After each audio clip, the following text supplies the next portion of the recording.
It's 13 hours Universal Time. From Washington, this is VOA News Now. Leading the news this hour, a bizarre incident in the middle of Manhattan Island as a commercial jet apparently crashes into one of the world's tallest buildings, the World Trade Center. We'll be going to New York to bring you the latest on that. Also, more than 400 Afghan boat people turned away by the Australian military may now come back and apply for asylum. We'll also hear how one of Taiwan's most nationalistic political parties is making overtures to the mainland. We'll get the latest on East Timor's first-time parliamentary elections. And hear about the latest literary controversy upsetting Muslims. I'm Russell Woodgates. And I'm Barbara Klein. Stay with us for this hour of VOA News Now. First, a summary of this hour's news. I'm Pat Bodner, VOA News. A commercial plane has crashed into New York's World Trade Center. Pictures of the crash shown on cable news network show smoke coming from one of the top stories of the building. The plane is reportedly embedded in that building. An Australian federal court has ruled the government acted illegally when it turned away a boatload of more than 400 mostly Afghan asylum seekers last month. The court gave the government until Friday to comply with an order to transport the refugees back to Australia to begin processing their immigration claims. The government says it plans to appeal. The migrants remain stranded for several days on board a ship. A U.S. airman charged with raping a Japanese woman on the southern island of Okinawa has pleaded not guilty at the opening of his trial. Appearing in court in the Okinawan capital today, 24-year-old Air Force Staff Sergeant Timothy Woodland admitted to having sex with the woman, but he said it was consensual. Prosecutors allege Sergeant Woodland raped the woman in June in a parking lot outside a bar near the U.S. Kadena Air Force Base. A Chinese court has awarded $1.2 million to the family of a woman who died after contracting AIDS from a bungled hospital procedure. VOA's Jim Randall reports from Beijing. AIDS killed Chen Su-mei after she was infected by a transfusion of tainted blood. Chinese official media report that a state-run hospital in China's Hubei province collected and provided blood without state licenses and failed to test the blood Ms. Chen needed after delivering a baby. The deadly infection was also passed to her husband and daughter, who will get court-ordered compensation in installments. The compensation award is large by Chinese standards, and hospital officials say it will seriously affect their business. Tens of thousands of people who sold blood were infected with the AIDS virus during the 1990s, when blood collection agencies used unsanitary methods. A smaller number of people, like Ms. Chen, were infected when doctors used tainted blood in medical procedures. Government figures say there are 26,000 people infected with HIV in China, but officials admit the real number is more than 600,000 and growing at 30% a year. Jim Randall, VOA News, Beijing. The fate of Afghan opposition leader Ahmed Shah Massoud remains unclear amid conflicting reports about whether he survived an assassination attempt Sunday. Media reports quote members of Afghanistan's opposition saying Commander Massoud was wounded in the attack but is alive. However, some reports quote other sources as saying he's dead. Two attackers posing as journalists exploded a bomb hidden in a video camera while interviewing Mr. Massoud. Israeli tanks have massed around the West Bank town of Jenin, and witnesses there report some shelling and gunfire. Correspondent Lori Kassman reports from Jerusalem. The Palestinians have warned that talks between Israel's foreign minister and Palestinian leader Yasser Arafat will be canceled if the tanks enter the Palestinian town. Israel has charged that Jenin is used by Islamic militants to recruit and train suicide bombers, including an Israeli Arab who detonated a bomb Sunday in the northern Israeli city of Nahariya. Witnesses in Jenin say about a dozen Israeli tanks massed around the town and started shelling a nearby refugee camp in the early morning hours. The Israeli army has not commented on the operation. At the same time, Israel also has closed several Palestinian security offices on the outskirts of Arab East Jerusalem. Israel continues to blame the Palestinian Authority and Palestinian security forces for not preventing the spread of violence. In the north of the country, 2 border policemen have been shot dead and another wounded near the West Bank village of Tulkarem. The new wave of violence has again put in doubt the Peres-Arafat talks, which were expected to take place as early as Tuesday evening. Lori Kassman, VOA News, Jerusalem. U.S. military officials have lost contact with an unmanned reconnaissance plane over southern Iraq. Iraq says its air defense forces shot the plane down near the southern... It's 13 hours 5 Universal Time. We interrupt our news broadcast to bring you breaking news from New York City, where a bizarre series of airplane crashes into one of the world's tallest buildings has just taken place. Within the last 30 minutes, what has been described as a Boeing 737 was seen to crash into the top floors of one of the two towers of the World Trade Center. And now, just within the last 2 minutes, live on television, another jet plane has been seen to fly into the World Trade Center. We can tell you that it appears that the first plane remains embedded in something like the top 20 floors of the World Trade Center. This is at the tip of Manhattan Island. The tallest, of course, buildings on that island, and it appeared that another explosion, that officials were guessing that explosion was the fuselage. Now they are saying perhaps another plane has crashed into the World Trade Center. We are going to go to our VOA bureau, which is right across the street from the World Trade Center. Diane Morrill is VOA's administrative assistant in the New York bureau. Diane, what can you tell us? Well, about 35 minutes ago, I was sitting at my desk and I heard this large explosion, which I thought a truck had flipped over in the street. But as I came to the window and I looked up, I see this large gaping hole in the World Trade Center with the flames coming out. I assumed that it was an explosion. But since then, we found out an airplane hit the building. And since then, another airplane has hit the second tower, and the second tower's burst into flames. So the two towers of the World Trade Center are both on fire. On fire. Now, and they think it's a suicide mission. Now, it's just a few minutes after 9 o'clock in the morning. Rush hour underway. The World Trade Center, home to many corporate offices as well as broadcast facilities for local television. There could be an untold number of casualties inside the building. Are you aware of any activity down on the ground? Are people being evacuated from the building? People are being evacuated. Everybody is starting to walk back up towards me away from the World Trade Center. They said people abandoned cars in the area when they heard the explosion because they didn't know if it was a bomb. So people have left their vehicles. The crowds are walking towards me.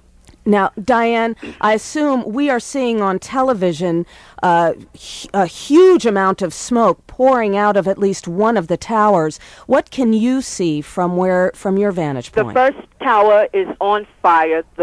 There's a gaping hole where the plane entered, which is facing me with flames coming out.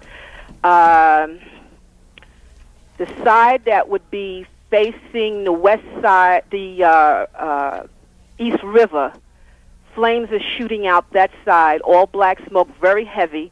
And where the second plane just hit, that whole side is on fire all the way around.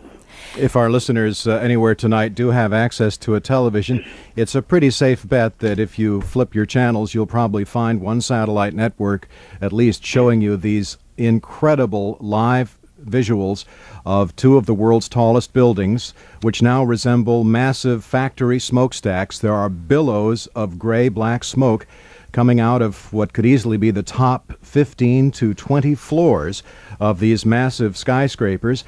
And as you just reported, apparently two separate jet aircraft have been deliberately flown into the sides of these two skyscrapers. We don't know who has done it or why it's happened.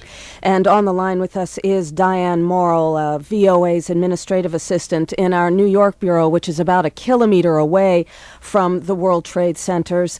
Diane, is it usual for planes to come over this, actually fly over Manhattan? Oh, yes.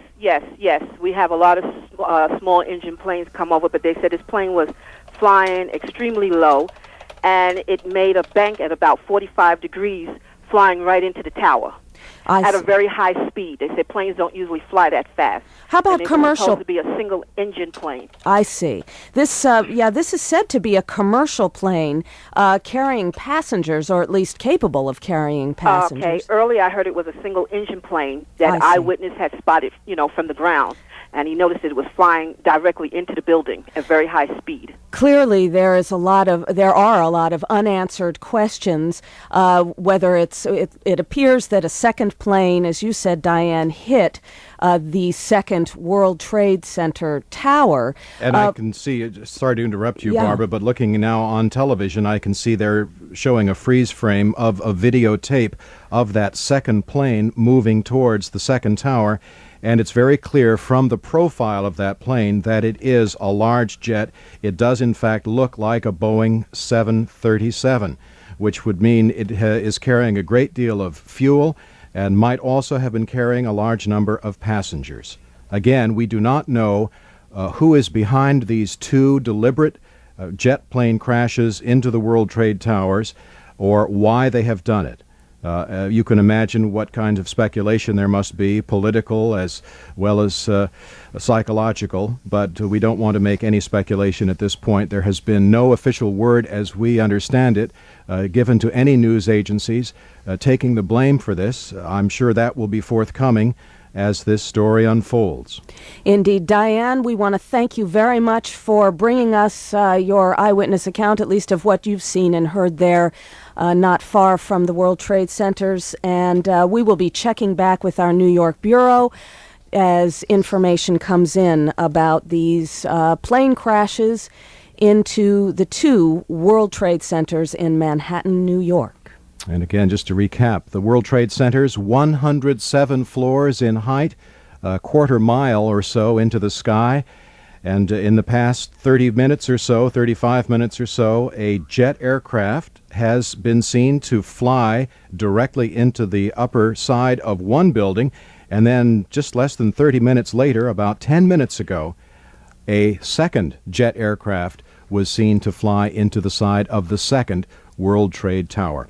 Now, of course, we are following this story. If there are any new developments, we will bring them to you as they happen here on VOA News Now.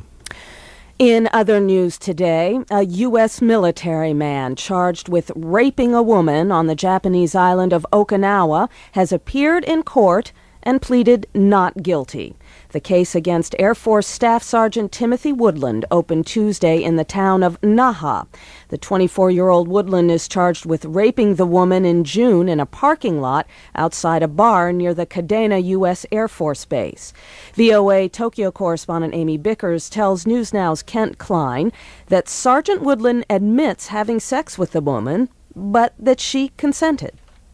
He said what he has previously said, which was that he did have sex with this woman, but that it was consensual, and he said that there was no violence or force used at all. He said that it was not assault. There have been a whole series of awful incidents like this involving U.S. military personnel on Okinawa. Apparently there is a great deal of sentiment among the Japanese that they would like to see the Americans leave. What are people saying about this particular case in relation to that?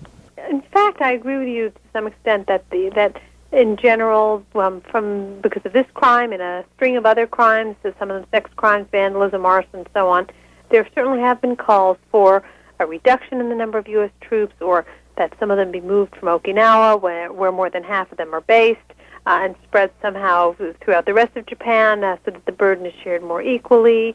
But on the other hand, many Japanese appreciate the presence of the American troops here. They think it's important. They appreciate the importance of the U.S.-Japan security alliance and of the relationship between the two countries. And in fact, surveys that have been done, even in Okinawa, show that a majority of people want the U.S. presence in the country. So certainly crimes like this do go a long way to make people sour on the U.S. presence, but in general there's still a lot of people who recognize its importance. In this particular case, one thing that was a problem was that the U.S. took several days before they handed Mr. Woodland over to Japanese authorities when he was initially accused of the crime. Now, many people were insulted by that. They took it as an offense to the Japanese legal system. A lot of local people found that very insulting. So that, unfortunately, damaged relations to some extent. However, the U.S. did eventually turn Mr. Woodland over. They said that they had delayed doing so because they were concerned about his legal rights, but that they were subsequently able to work out an arrangement with Japanese authorities and that they were satisfied. So I think that this case will be very closely watched in Japan, particularly among the people in Okinawa. Has there been any word on how long this trial might last? You know, it could last a very long time. Sometimes trials in Japan actually go on for years. This trial could go on for between 5 and 7 months, or what legal sources have been saying, which is quite a long time compared to other countries, but that's how the legal system works here. Things move very slowly through the court system. Cases proceed quite slowly. So we don't think that we will have any sort of judgment or decision soon. As a matter of fact, the next trial is not until October 9th. That's nearly a month away. That's VOA's Amy Bickers in Tokyo. If convicted on the rape on Okinawa, Sergeant Woodland faces 2 years in prison. You're tuned to the Voice of America, coming to you from Washington. This is VOA News Now. Our top story this hour is indeed a breaking story out of New York City this morning, where there has been an outrage committed against the World Trade Center. 2 separate commercial jet aircraft have been deliberately flown into the side of the massive World Trade Towers at the foot of Manhattan Island. We do not know how or why. We do know that this comes just a few years after an unsuccessful effort to bomb the World Trade Towers by Islamic militants. But again, we have no official word that there may be any relation whatsoever to today's incidents, but we do know from what we've seen on television that there have been 2 deliberate crashes into the buildings. We don't have any reports of casualties, although they are expected to be huge, given that this is a workday in New York City. The crashes came during the early morning, about 8:30 to 9:05. And we call them deliberate not because we have confirmation of that, but because we are seeing on television shots of actually planes hitting both towers. We have John Pittman on the line with us now from New York City. John is a former VOA staffer here, former correspondent, and we've contacted him to see what he can tell us. John? Hi, good morning. I'm standing at 13th Street, East 13th Street and University Place, which is in Greenwich Village, looking directly south at the southern tip of Manhattan. From here I can see very clearly the 2 World Trade Centers. The westernmost tower is completely engulfed in smoke from about, I'd say the top 10th. I can't tell you exactly how many floors. The smoke is blowing eastwards, obscuring the view of the easternmost tower. From the top, it looks like it has a bit of damage about halfway down. Perhaps didn't see the accident, actually just hearing about it now from another impact or a secondary impact. You do see debris falling from the building occasionally, and again, just black, acrid smoke obscuring the top quarter of both buildings now. John, you say you're in Greenwich Village, several blocks away from the World Trade Centers. How did you hear about this? How did you find out what was happening, or was it just obvious because these buildings are so tall? I wouldn't have... Excuse me, there are a number of emergency vehicles traveling through this part of the city at the moment. I actually heard about it coming in on a commuter train that was pulling into Grand Central Station. Someone received a call on their cell phone, and they just exclaimed out loud for the entire train to hear, an airplane has hit the World Trade Center. If I hadn't heard that, it's obvious for everyone to see. Coming out of the subway tunnel and looking left, down, south to the tip of Manhattan, it's just a spectacle that's almost... it's just unreal. In a city dominated by skyscrapers, the World Trade Towers do stand out. They are 107 stories tall, among the world's tallest buildings, and now they both resemble factory smokestacks as black-gray smoke continues to billow forth. We don't see any flames, however, which is somewhat surprising given that these were large commercial aircraft which both slammed into the sides of the buildings and might have been filled with very explosive jet fuel. How close to the buildings, John Pittman, are you, did you say? So I'm a couple of miles away. 13th Street is, I'd say probably as the crow flies, I'm about 3 miles away. I can see flames flickering around the edges of the building, but most of everything is obscured by smoke. There is just sort of a necklace of fire around two corners. It looks like the northeastern corners of both buildings do show signs of flame. So, John, you're about 5 kilometers from the trade towers. Can you see helicopters or other, planes around the towers trying to figure out what's going on? I mean, that's usually what happens, but on our television screens, we don't see anything. I did see a helicopter pass in front of the tower just a couple of minutes ago when we began talking, but since then I haven't seen anything. All right. Well, John Pittman, thank you very much. I'm wondering, have you talked to anyone since you've emerged from the subway? What are people on the street there saying? I have to get back to you on that. My reporter's instinct just kicked in, and I called you immediately as soon as I saw this. Well, we really we can talk later in the day. Indeed. Okay. John, thank you very much. That's former VOA correspondent John Pittman talking with us from Greenwich Village, about 5 kilometers from the World Trade Center. And just to review, if you're just tuning in to VOA News now, perhaps hoping to get a sports report, we are preempting that because of a breaking news story this morning out of New York City, where 2 jet aircraft have been flown, it appears to be deliberately. They have been steered, apparently, into the sides of the World Trade Towers at the foot of Manhattan Island. You may remember it was back in 1993 that these towers were attacked by bombers. More than 1,000 people were injured. 6 people died in that. But by the looks of it this morning, these 2 separate crashes into both of the buildings, both buildings now engulfed in smoke, could result in enormous casualties as they occurred around the 9 o'clock hour on what is always a busy business day on Manhattan Island. That's all we have to go on right now. Of course, here in Washington, the FBI is investigating. We have not received any news that there have been any formal announcements concerning the blame or the credit, if you will, for this attack. We expect that to be forthcoming, but speculation at this point would be useless. We are going to go to Brian Jenkins, who is a terrorism consultant on the phone with us now. He is going to be giving us information now on what officials might be looking for in terms of investigating this attack and understanding exactly what's going on. Brian Jenkins joins us now from California. Mr. Jenkins, what exactly do you think officials will be looking for to determine if this was, as I'm sure many speculate, a terrorist attack?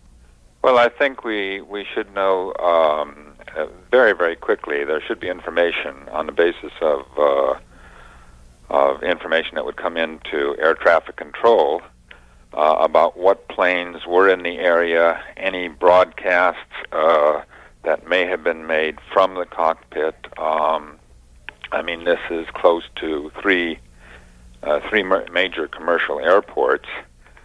This is crowded airspace. And so there would be very, very quickly some information regarding the flight. Are you aware, as a terrorist expert who we have spoken to many times here on our program, of any specific threats of this nature having been made against the U.S.? Certainly, I haven't heard of any specific threat, but one has to keep in mind that there has been for quite some time now, a continuing volume of threats. There are continuing alerts about the possibility of terrorist attacks directed against the United States, abroad or potentially here on American soil. So that's a continuing thing. I mean, obviously, if there were anything specific that people had, they would take steps to thwart the attack, as we have in the past when we've had information about terrorist attacks, been able to take some protective measures. How do you expect us to receive any word from the perpetrators? We may not receive any word. I mean, the problem that we face here is that in years past, terrorists were very quick to claim responsibility for their actions, but in more recent years, particularly in some of these more horrendous incidents, we haven't seen a claim made specifically by any group. They leave it, in a sense, to our imagination to try to figure out who is behind it. They're satisfied by carrying out the operation itself, not particularly concerned with taking credit. Well, tell me, how would you characterize this particular attack? I mean, there have been bombs before, suicide bombings we see in other parts of the world, the Oklahoma City bombing, which many people initially thought was a terrorist attack, the bombing of the World Trade Centers themselves in 1993. But this, 2 airplanes, it appears, crashing in to these World Trade towers, this seems a huge step. It is something that we have worried about before. It is unprecedented, but we have worried before about the possibility that hijackers might seize control of an airliner and fly it into a populated center. There have been threats in the past, not related to this particular event, but in years past, when planes were hijacked, there were threats that the hijackers might fly it in, crash it into a populated area. So the action, I mean, certainly terrorists in years ago have thought about such things, but it's clearly unprecedented, and especially in this case when there are 2 planes flying into the same set of buildings. Yes, it seems that it for whoever is behind this, it required enormous planning and coordination to do this. That would be a safe presumption. I mean, I think it is safe to say it's too early to speculate as to the details of who may be responsible, but I think it's safe to assume that this is a coordinated action. This is not happenstance. The 2 planes crash into the World Trade Center within minutes of one another. Well, we could see on television one of the planes actually, the second one heading for the tower. Yes. Turning for it. And now we are getting news from the Associated Press that officials at the FBI say that earlier this morning they were investigating reports of at least 1 plane hijacking. So it's possible that as I say, we will know that very, very quickly, because planes would not be flying around in the area, particularly what appears to be, jets of, at least from what I can tell, commercial caliber photographs, commercial jets of this size. Those planes certainly will be identified, and we will know very, very quickly, when the plane took off and any broadcasts were made from the cockpit, or when the plane first veered off course. As I say, with something like this, I mean, you go back some years, and it certainly wasn't a terrorist event, but certainly a cause of concern was when a private general aviation small plane crashed into the White House. Whenever you have a population center, potentially major target, of course, it's going to be next to a major commercial airport. It's not something that somebody has to fly across the country and fly into a target like this. This is something that can be only, minutes away, even from any one of the runways of any one of the major airports in the area. So that's information that we'll have fairly quickly. Well, when the FBI receives information, as they apparently have, according to AP, at least of a hijacking, what do they do with this information? I mean, they must get threats all the time, and the most serious, as I recall, the most serious terrorist threat in the United States recently, was it not that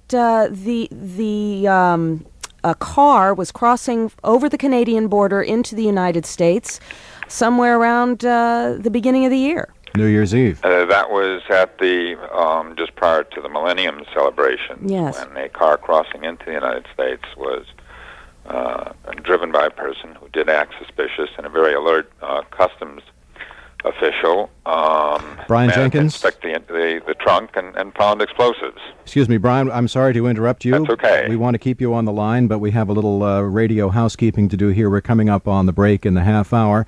Please stay with us. And we also want to say that President Bush is addressing a classroom, and presumably we are going to go to the president. Let's go live now to the President of the United States, if we can get him.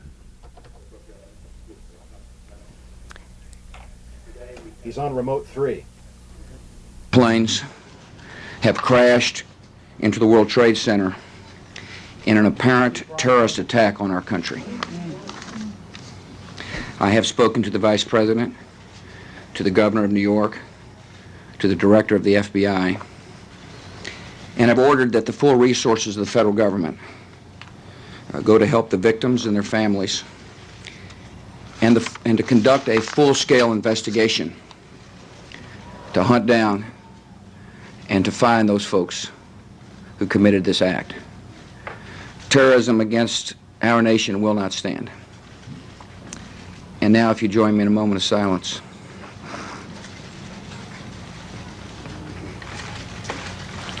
May God bless the victims, their families, and America. Thank you very much. Well, we've been listening to President George.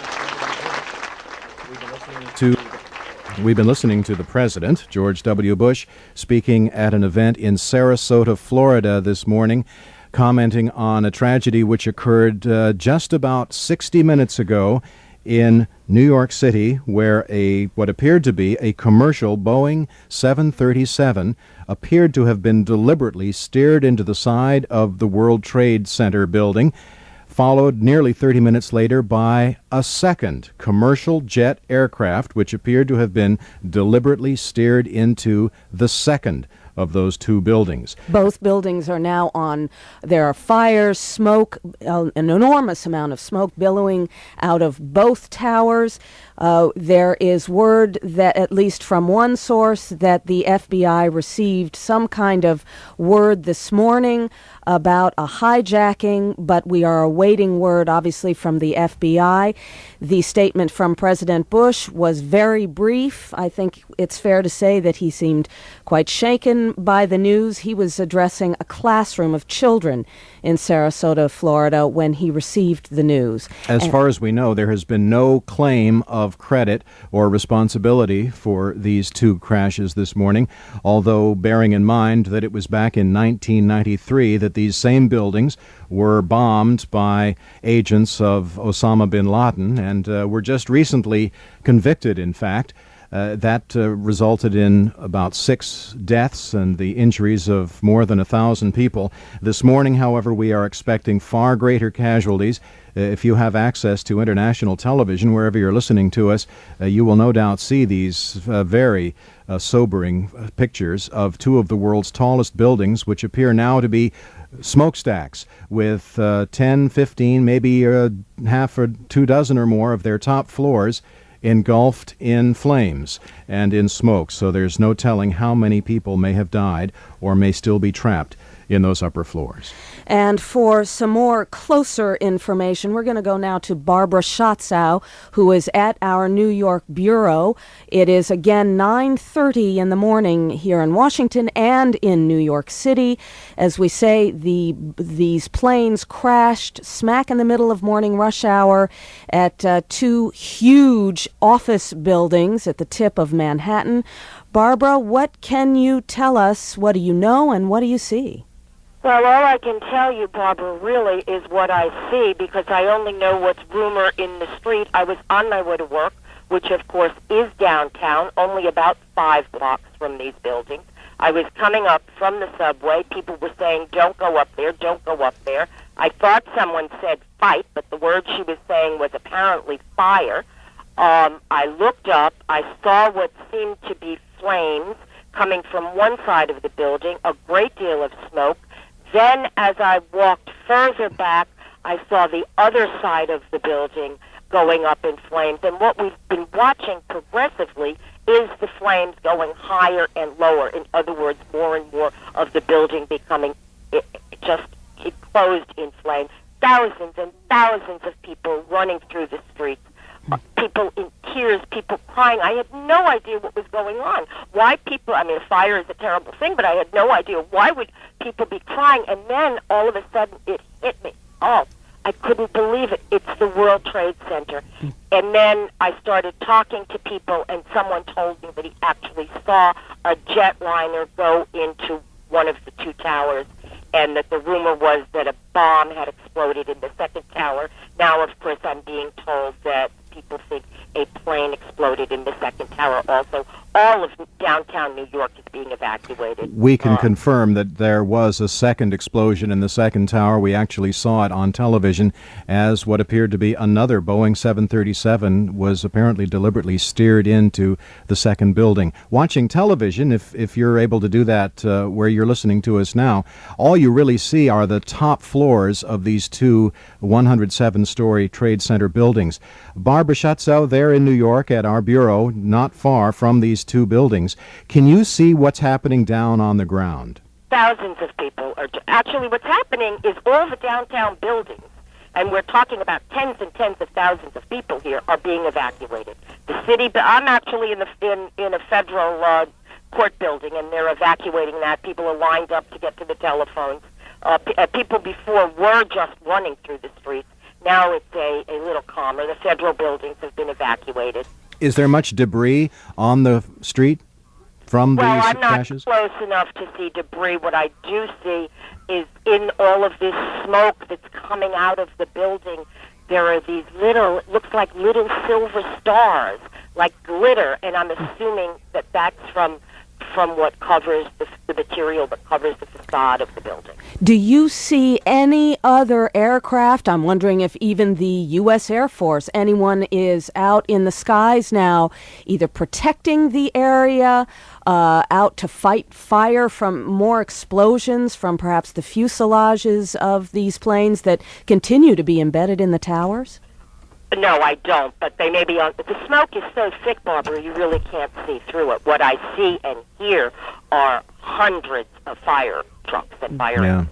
It's amazing. We are given to understand that these two commercial aircraft, which are thought to have been Boeing 737s, which are pretty big, are still actually embedded inside these skyscrapers, that they didn't just hit the building and then fall to the streets, but they were either demolished by the force of the impact or just moved right through and are now perhaps responsible for the continuing thick black and gray smoke we see pouring out of both towers like smokestacks. That, of course, gives you an idea of just how large these two towers are. In fact, Barbara, I'm wondering if you can sort of give us a description of what it looks like from your vantage point if, you know, one has never seen buildings dominate so greatly, a skyline like this, in the midst of other tall buildings. Well, the trade towers, one is a little bit taller than the other. It's 102 stories high. When you're looking at the buildings now, or at least let's say when I first was there, what I saw were maybe 3, 4, maybe 5 floors. And then you'd see the floor on top and the floor below. Then the floor on top of that and the floor below that. So it just progressed up. It was about 15 or 16 floors. Mm. Just to recap, about 60 minutes ago exactly, just 20 minutes to 9 o'clock on a busy Tuesday morning under a bright sunny sky in late summer, a Boeing 737 jet, yeah, go ahead. A jet appeared to have been a 737, crashed into the World Trade Tower there at the foot of Manhattan Island, followed 30 minutes later by a second jet aircraft, which appeared to have been deliberately steered into the side of the second building. As a result, as we speak to you now, and if you have satellite television where you're listening to us, you can probably see for yourself without too much difficulty, both of these towers appear to be functioning as massive smokestacks, as up to 24 of the 107 stories of these two massive skyscrapers are in flames and on fire. and a rescue effort is now underway. We've been talking to Barbara Schatzow in our New York bureau and have talked to a couple of others. Actually, Barbara Schatzow was not in our bureau. She was in a federal court building nearby. The buildings in this part of New York are being evacuated. There is very little certain coming out of this. We don't know exactly what kind of planes were being flown, although there is some speculation that they are commercial jets. Initial news reports say the FBI is investigating reports that both crashes were the result of hijackings. As Russ said, the first crash happened shortly before 9 a.m. local time. The second crash occurred a few minutes later. Actually, I think it was about a half hour later. Witnesses report panic in the street. Thousands of pieces of what appeared to be office paper came drifting over the area after the second plane hit. These are huge corporate office buildings, and of course they have other businesses in them as well. And as you might expect in a situation like this, which is many New Yorkers' worst nightmare, this has totally disrupted life down on the streets on the southern end of Manhattan. The financial district is nearby. Trading on Wall Street was suspended early this morning after the two planes crashed. Overseas markets are reacting with uncertainty. And near the area of the World Trade Centers, local buildings are being evacuated. We can only assume that the New York Port Authority, which is the municipal government agency responsible for keeping the streets and facilities open for New Yorkers, are scrambling to bring in necessary ambulances and other medical facilities. We don't know whether the elevators are even working in these buildings. It could take some time for rescue workers to reach the upper floors of the building. We know, for example, that on a normal day, it takes nearly a full minute to ride the elevator to the top of the World Trade Tower. So if there's no power this morning, it may have been difficult for rescue workers to even have reached the upper floors yet. So this is very much a story which is still in development. Indeed, President Bush, a few minutes ago in a meeting with children in Sarasota, Florida, made a brief statement. He called these crashes an apparent terrorist attack. Here in Washington on Capitol Hill right now, Senator Edward Kennedy is, along with Laura Bush, making a statement. And now there appears to be a fire here in Washington. This is just breaking news. We are getting live television shots now of downtown Washington with a billow of smoke in the rear, but the television screen tells us the fire is coming from the Pentagon, which is the headquarters of the U.S. military across the Potomac River in Virginia. So we now have what appear to be, within the space of 1 hour, two dramatic attacks on two of the United States' foremost symbols, one of business, the other of military. The U.S. Pentagon building may have been attacked here in Washington, and we don't know if it's an attack. Right now it's being characterized as a fire. If it is a fire, it is huge, because the amount of smoke that we can see, as Russ says, across the Potomac River into downtown Washington, over the executive office building next to the White House. There's a lot of smoke coming out. Now, we've just received word from the Associated Press, and we heard it earlier from other news agency, that the first plane which struck the World Trade Tower building this morning, just a little more than an hour ago, on the southern tip of Manhattan, was an American Airlines jet which had been hijacked from Boston. So now we are getting news that this was indeed at least one hijacked commercial airliner. We can only speculate as to how many passengers would have been on board a commercial flight from Boston. According to what we're being told, a U.S. military person says that the plane was hijacked and it was being diverted to John F. Kennedy Airport in New York when it was apparently used for this explosion that was the first to take place at the Trade Center. The Pentagon at this point, because of, as we say, the latest we've heard is a large fire. It is being evacuated right now, and it is also a huge building, not tall, but huge in terms of area. It's called Pentagon because it has 5 sides to it, and it occupies an enormous amount of land. It is hard to tell how large this fire is, although there is an enormous amount of smoke coming out of it, so one can only presume it's a huge fire. I was starting to say Edward Kennedy was saying, meantime, on Capitol Hill, that any attacks, of course, at that point he was referring to the World Trade Centers. He was saying that Senator Kennedy was saying that the business of the U.S. government will not be deterred. Well, that's brave words on a day when we're seeing 2 unprecedented attacks on a couple of big symbols in American public life. We've had 2 separate planes crash into the World Trade Towers on the southern tip of Manhattan Island, and just moments ago, we received word that there has been some kind of an explosion. We don't know what the nature of it is at the Pentagon, which is the military headquarters for the United States government just across the Potomac River. We're also told that the White House is now being evacuated, parts of it, amid what are being described as terrorist threats. So this does appear to be in some way a coordinated effort on the part of someone to attack U.S. interests right here at home, this on a day when the U.S. president is out of town. He's been in Sarasota, Florida this morning on a domestic political trip. He was on the air about 15 minutes ago saying that it did appear that the attacks on the World Trade Tower were terrorist attacks. But then within 10 minutes after he spoke, we got this explosion at the Pentagon.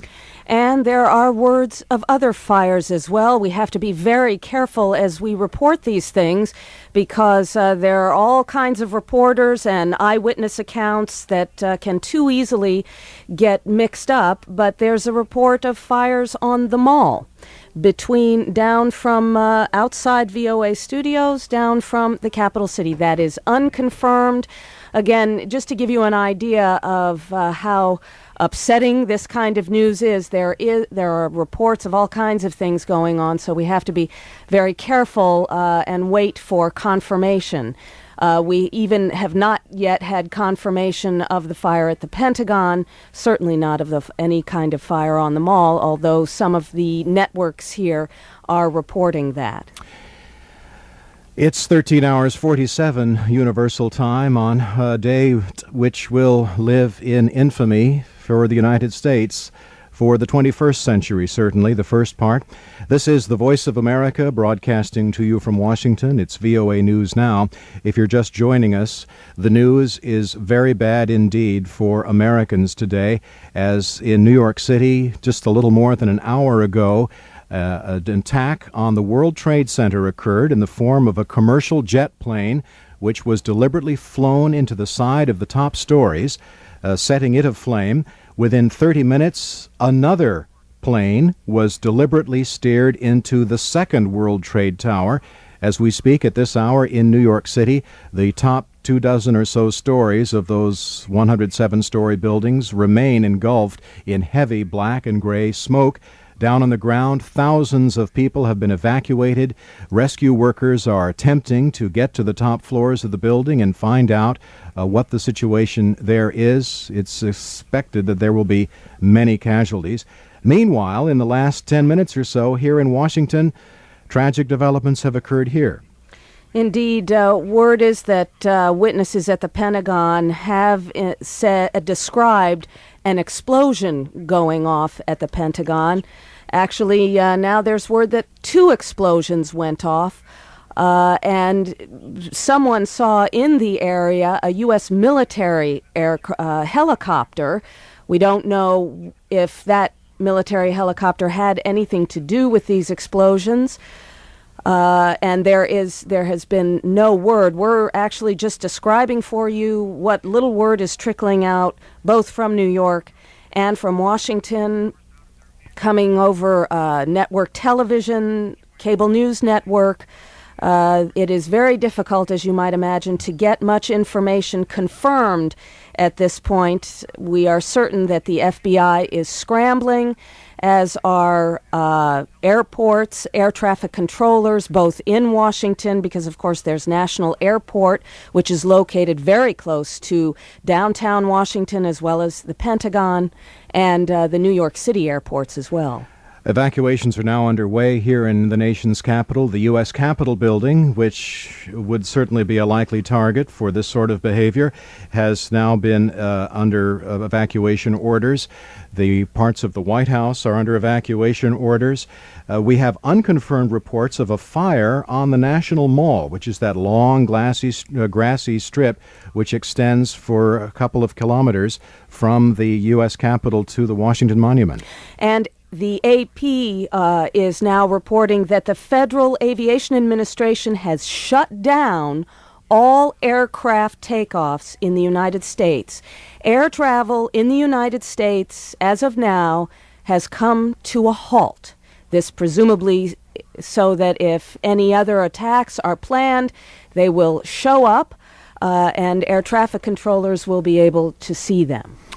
We're getting reports of just what might have lay behind the explosions at the Pentagon this morning. One eyewitness says he thought he saw a helicopter which may have crashed into the U.S. military headquarters. Another witness says he saw the tail of a large aircraft which might have flown into the Pentagon. Margaret Kennedy, a longtime VOA programmer here, is just come into the studio. In fact, you're just fresh out in from a drive by the Pentagon. Tell us what you saw this morning, Margaret. Well, about 5 or 8 minutes ago, I was approaching the Pentagon from the south on the airport road because the road is very close to both the Pentagon and National Airport. And the first thing I noticed that was peculiar was there were no airplanes in the sky. The airport was shut down. And then I looked over at the Pentagon, and big black clouds of smoke began to come out of the west side. And it had just happened. The cars traveling were still going slow, and people were on their cell phones frantically talking to everybody else. Could you identify anything on the side of the building that looked like parts of an aircraft? No, I was on the side opposite from where the plane had apparently hit. People were talking... If in fact it was a plane. Well, people were talking hooked onto local radio stations saying that they actually saw the fuselage. This is at the Pentagon. They saw a fuselage. We did have word of an eyewitness account, I should mention, of a helicopter, a U.S. military helicopter, hovering over the Pentagon right before this explosion. This is unconfirmed, but it is a witness account. I hadn't heard that one. Mm-hmm. I had heard this supposed eyewitness in an apartment building on a residential area that was on the side where the smoke was coming out of. Margaret, since you've just come into the building, I'm wondering, there is also word that right outside the VOA studios, which is the Washington Mall between the Washington Monument and the U.S. Capitol, that there were fires or a fire on the mall. Did you see anything? No, I didn't see that side of the building at all. Actually, the city streets are oddly very quiet. Okay. Well, we are receiving reports that most major U.S. government facilities are being evacuated this morning. The U.S. Capitol building, the White House, the U.S. State Department are all being evacuated. Employees are being told to get home in as orderly and safe a way as possible. A Secret Service agent says that a credible threat was made against the White House this morning and against the presidential mansion itself. So that has precipitated the evacuation there, as well as the events of this morning in New York City, and now here in the nation's capital as well. Now, if you're listening to us tonight or elsewhere in the world, the main impact this could have for you is that if you or someone you know is planning to travel to the United States by air, they will have their plans disrupted, as the U.S. government has now ordered that all airports coast to coast be shut down for the time being. There are no planes entering or leaving U.S. airspace, and there are no planes flying within U.S. airspace. And that is because planes are directly involved in the crashes, explosions, and so forth that we are reporting about this morning. 2 planes hitting both of the World Trade Centers, or Center Towers, the tip of Manhattan in New York City.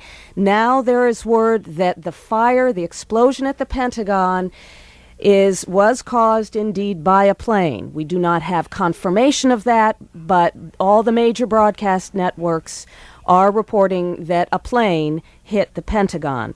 Of course, when we get confirmation of that, we will bring it directly to you. It is very difficult, of course, to report on outbreaks such as this. Several major centers of activity, the business center of New York City, the governmental center here in Washington, and of course the Pentagon being a major symbol of that as the home of the U.S. Defense Department. The sites of explosions, fires, and apparent attacks by planes actually hitting them. This appears to be a coordinated effort. Our terrorism consultant, Brian Jenkins, who we spoke with earlier, appeared to agree that this seems to be a deliberate and coordinated attack. We have to say, however, that we have not received any official word on that, and there are no reports that the government has either. However, it may be remembered that back in February of 1993, the two World Trade Towers were attacked by agents of the Islamic militant Osama bin Laden. They were recently convicted in New York City federal court, and it has been widely reported that Osama bin Laden has pledged to avenge their convictions, which now might appear to have been accomplished. But again, we have no confirmation of that whatsoever. And for now, at least, people are being preoccupied with the logistics of trying to move in and rescue those who are being affected by these massive explosions, one here in Washington at the Pentagon, two in New York City in the two twin towers of the 107-story World Trade Center. All three attacks occurred by aircraft being deliberately steered into them.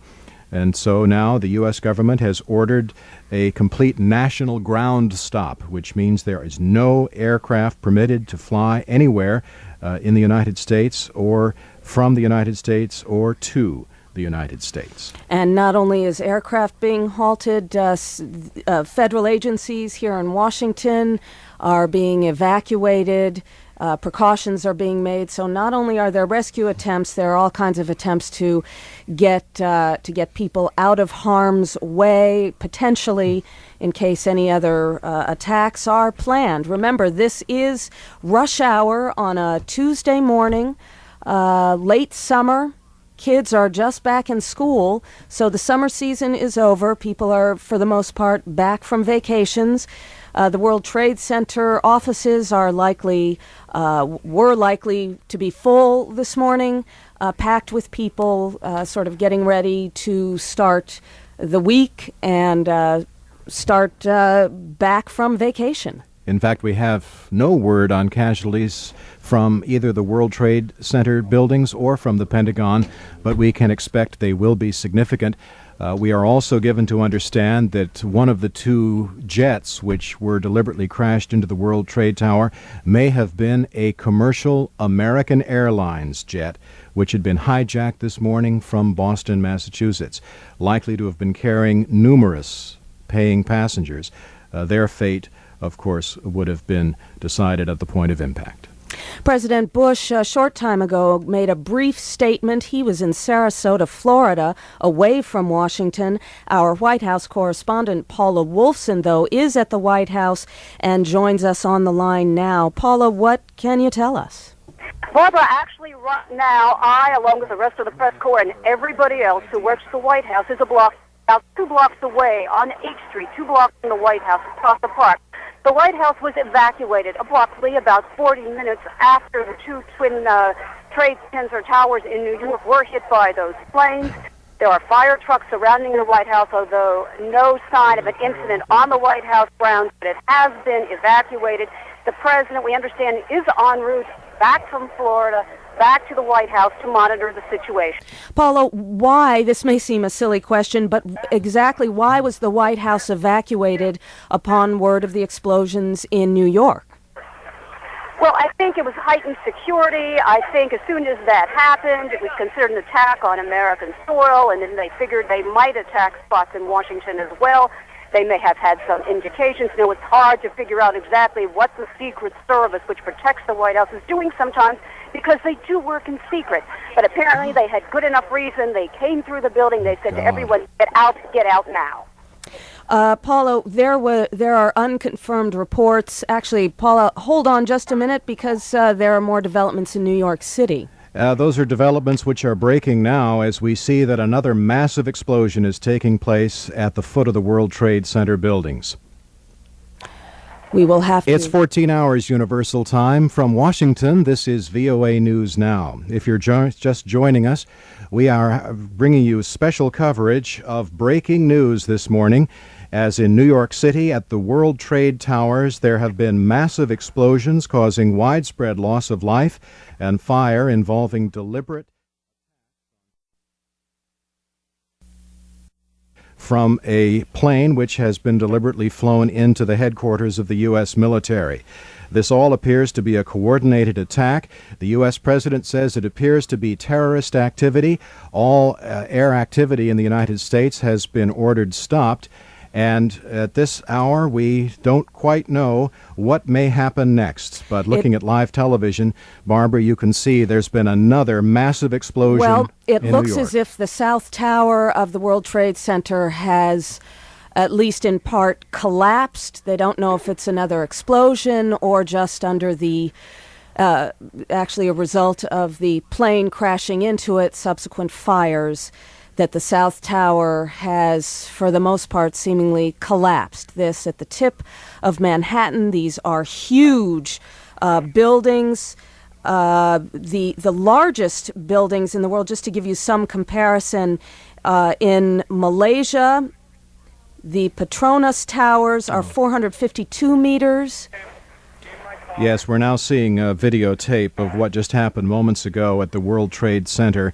One of the two towers, which has been on fire for the past 75 minutes or so, has literally crumbled almost a quarter mile down onto the streets of New York City. This is a major catastrophe. If you have access to satellite television, wherever you're listening to us, you will no doubt be able to see it as we are. This is a major catastrophic event in New York City at 10 o'clock on a Tuesday morning. Precautions are being taken in New York City. I'm certain in the area of the World Trade Center, certainly here in Washington, D.C., where there's been an explosion and apparently a helicopter has been involved at the Pentagon, the U.S. Capitol, the State Department, and the White House, as well as other federal agency buildings, all evacuated. Paula Wolfson, our White House correspondent, is on the line with us. Paula, we were talking to you a few minutes ago about the White House evacuation, taking precautions, the Secret Service doing most of their work in secret. But there was word earlier that there was some kind of threat made against the White House, received by officials. Do you know anything about that? Not at the moment. Again, they're holding this very close to the vest. They're trying not, as best they can in a situation as terrible as this, trying not to create a sense of absolute panic. They're trying to keep everybody as calm as they can. And certainly that's what the president was doing when he went on national television, when he said, we will get to the bottom of this. Terrorism will not stand in the United States. And it was perhaps an attempt just to calm the public as much as possible in these difficult times. Can you describe what the scene is, where you are, and exactly where you are? I am about, 2 blocks from the White House right now on a fairly busy street corner. There's a park, Lafayette Square, near the White House. I'm at the far end of the park. It's as close as they will let us come to the building. And actually, right now, they're moving us back, I believe, a little bit farther, down another block or so, as a precaution. We don't know what is going on in the White House grounds. All the reporters, all the camera crews were told to leave. At first, we were told we could stay at our own risk, and then they came through and said, everybody get out. Well, Paula Wolfson, you're at the White House there, where things are relatively calm. Sadly, in New York City this morning, in just the past few minutes, we've had major devastation. resulting from the crash about 90 minutes ago of a commercial jet into one of the two twin towers of the World Trade Center. One occurred 30 minutes after the other, resulting in both towers being engulfed in flame and smoke on the top floors, the top 24 or so floors. Within the last 5 minutes, live on television, people have witnessed the collapse of one of those two towers onto the streets below. We have no idea how many hundreds, perhaps thousands of casualties may have resulted. And of course, the second tower, which is right next to it, which remains in flame, with an airplane embedded in it. May be the next to go. Now, the U.S. government has ordered all aircraft grounded coast to coast, which means we are not able to see a very high-level photograph or video of what the scene looks like within the larger context of Manhattan Island. But pictures which we're receiving from nearby skyscrapers suggest that this is truly a devastating building collapse at the foot of Manhattan Island, which is going to result in very long-term destruction. Remember, these buildings are about 107 stories, anywhere between 415. One is 415 meters tall, the other 417 meters tall. So you can imagine what that must be like to see it collapse. John Pittman has been talking with us from New York, but apparently we have lost that connection for now. If you're just joining us for our regular 14-hour 6 edition of VOA News Now, we are bringing you special coverage of a truly devastating series of events which have occurred within the past 90 minutes here in the United States. About 90 minutes ago in New York City, just before 9 o'clock on a busy Tuesday morning, a Boeing 737 passengers jet was apparently deliberately steered into the side of the World Trade Center, one of the two twin towers among the world's tallest buildings. Within 30 minutes, another jet was seen to be deliberately steered into the side of that building. Now, just about 30 minutes ago, we received reports of an explosion at the U.S. Pentagon, the military headquarters of the U.S. government here in Washington. Many government buildings are being evacuated, and there is, needless to say, widespread fear and concern, not only about the casualties involved, but what may happen next. In addition to confusion and fear, there is an enormous amount of speculation, so why don't we review what is, in fact, known and confirmed. Apparently, coordinated terrorist attacks striking the World Trade Center buildings and the Pentagon in Washington. Just moments ago, one of the 110-story World Trade Center towers collapsed. President Bush, speaking about 45 minutes ago, is not in Washington. He is on his way back to Washington. Earlier, he called the crashes in New York an apparent terrorist attack. He has ordered a full-scale investigation to, in his words, hunt down those who committed the attack. Witnesses say an aircraft plowed into a helicopter landing pad near the Pentagon about an hour after the New York City crashes. That building, the Pentagon, is on fire. One witness told the Associated Press it looked like a huge orange fireball. There are no reports of injuries there, at least not yet. Another fire was reported on the mall in Washington, not far from the White House. Most U.S. government buildings in Washington have been evacuated, including the State Department and the U.S. Capitol, and aviation authorities have grounded all airplane takeoffs in the United States. As you might expect, we're trying to get through to people in New York City who can give us an eyewitness account of what's been happening there in the past few minutes. But given the apparent devastation caused by the collapse moments ago of one of the two twin towers of the U.S. Trade Center, telephone communications are being made very difficult, so we are unable to reach some of our eyewitnesses in New York City. It was just 10 minutes ago that the 107-story World Trade Tower collapsed onto the streets of southern Manhattan.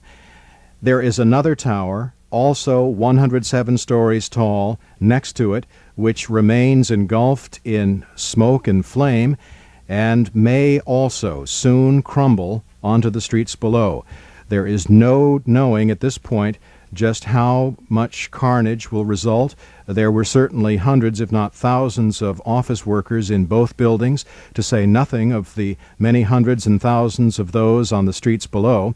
They all had been only evacuated within the past hour, so it's a safe bet that there are going to be numerous casualties.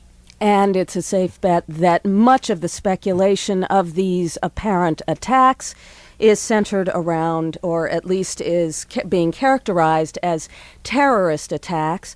And Russ, when you think back on some of the more recent attacks, there was the USS Cole, the battleship being that was attacked near Yemen, near a port in Yemen.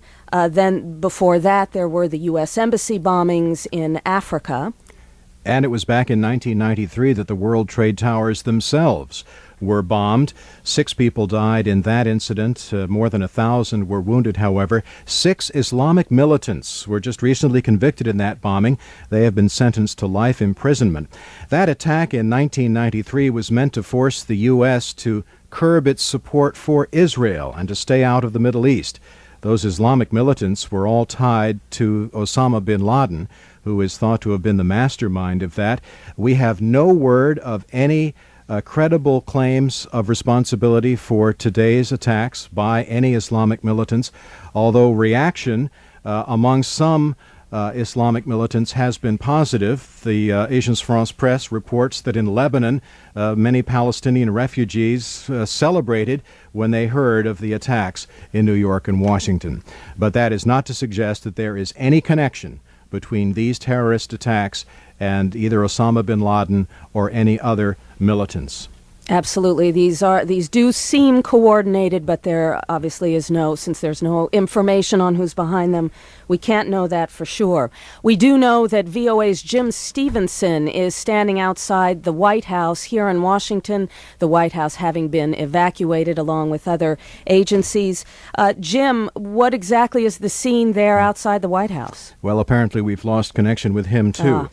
Telephone communication is being disrupted along with much else this morning here in the United States, at least along the East Coast. As you can imagine, literally millions of people are placing telephone calls to New York City and Washington, many more trying to place telephone calls out of New York City. This is major devastation. If you've just joined us, we have a truly cataclysmic disaster on the southern tip of Manhattan Island this morning following attacks within the past 90 minutes by commercial jet aircraft which were deliberately steered into the side of 2 of the world's tallest buildings, the World Trade Towers at the foot of Manhattan Island. They've been engulfed in flames in the past 90 minutes. One of them, just about 12 minutes ago, collapsed into the streets of New York. And as more and more people wake up across America this morning, turn on their televisions, hear the news, find out what's happening, they're all trying to pick up telephones and call loved ones living on the East Coast to find out what's happening. That's making it very difficult for us to do the same. But we do have some quotes from witnesses this morning in New York City. Sean Murtagh, a CNN vice president, was nearby. He describes, and I'm quoting here, the plane was coming in low. It looked like it hit at a slight angle. That, of course, he's talking about the plane attacks, the plane crashes into the World Trade Centers in New York City. One of those planes had been thought to be a Boeing 737. If we can, for the record at least, now set it straight, we're told it was a 767, a slightly larger jet. Indeed. And we have reports that American Airlines Flight 11 out of Boston, Massachusetts this morning had been hijacked and was being diverted to John F. Kennedy International Airport just outside New York City. And investigators, again, this is all preliminary, believe it may have been that commercial American Airlines jet which was hijacked and then flown into the side of the World Trade Center. Another jet, within 30 minutes, was seen to do the same thing. And then about 20 minutes ago or so, 30 minutes ago, some kind of aircraft, some say a helicopter, others say a jet, was flown into the Pentagon building here in Washington, the headquarters of the U.S. military. That building is now on fire, although it's not a skyscraper. It's only about 6 stories tall and has not sustained anything like the damage we're seeing in New York City. Now, in terms of the kind of terrorism the United States has seen, we have seen nothing to this extent, if indeed this does turn out to be the result of a terrorist attack. Just to put this in some kind of context for you, the number of global terrorist attacks increased in the year 2000 to 423 attacks. That's a rise of 8% over 1999, according to an annual terrorism report by the State Department. The report attributed the increase in large part to conflicts in Colombia. There, of course, has been no mention of Colombia this morning in surrounding the incidents in New York and Washington. But in Colombia, 2 rebel groups had staged repeated attacks on multinational oil pipelines. Just to review, if you're just tuning in here, it's 14 hours 16 Universal Time. This is the Voice of America, broadcasting from Washington with VOA News Now, in a national capital which, for all intents and purposes, has been shut down. The White House, the State Department, the U.S. Capitol, many federal office buildings, all evacuated, employees being sent home in an orderly and safe a manner as possible following disastrous attacks, not only here in Washington but also in New York City this morning. Apparent terrorist attacks on the World Trade Tower buildings in New York and here in Washington on the U.S. Pentagon building just across the Potomac River. And amid what we're told have been credible terrorist threats against the White House. President Bush was caught unawares this morning in Florida on a domestic political trip. He is said to be on his way back to Washington, but you can only imagine what the security headaches must be surrounding bringing him back into the skies on a day when we have seen airborne attacks against U.S. targets.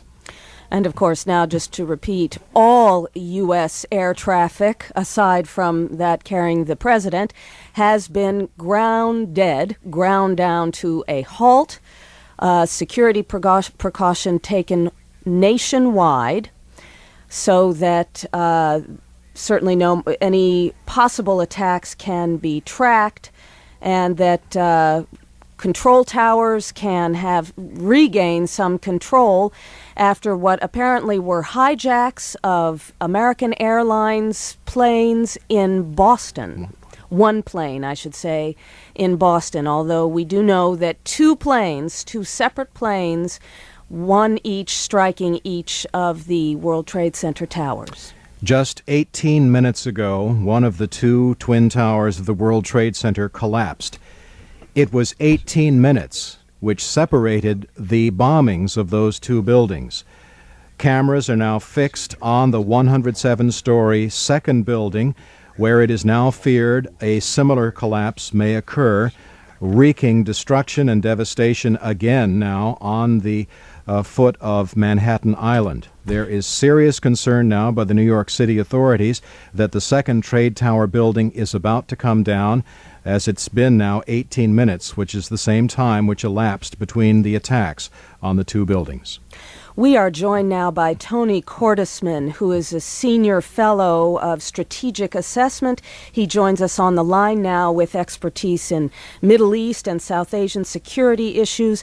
Mr. Cordesman, with all presumably just this side of panic breaking out in New York City and certainly at the Pentagon, what kind of precautions and procedures can officials take at this point to both rescue those in harm's way immediately and to prevent any further attacks?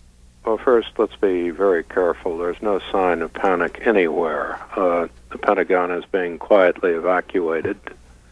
In the case of the World Trade Center, it's important to note that this is a contingency which has been studied since the 1970s. It is a horrible reality now, but New York's emergency response team is not unprepared for this. Obviously, there is no way that anyone can immediately deal with the crisis created by the collapse of one tower of the World Trade Center and possibly a second, but emergency response planning, medical help, all of these measures are almost certainly being implemented, and they are going to be implemented on the basis of contingency plans, which are not going to have to be improvised as if no one had ever dealt with this before. What kind of plans, what's involved in these contingency plans? I mean, on the television screens, we don't see helicopters, we don't see, at least from the air, efforts to put out the fires. So what kind of contingencies are involved? The basic fact is you're dealing with buildings on the edge of collapse. Putting out the fires isn't going to do anything. At the heights involved, you simply cannot use firefighting techniques.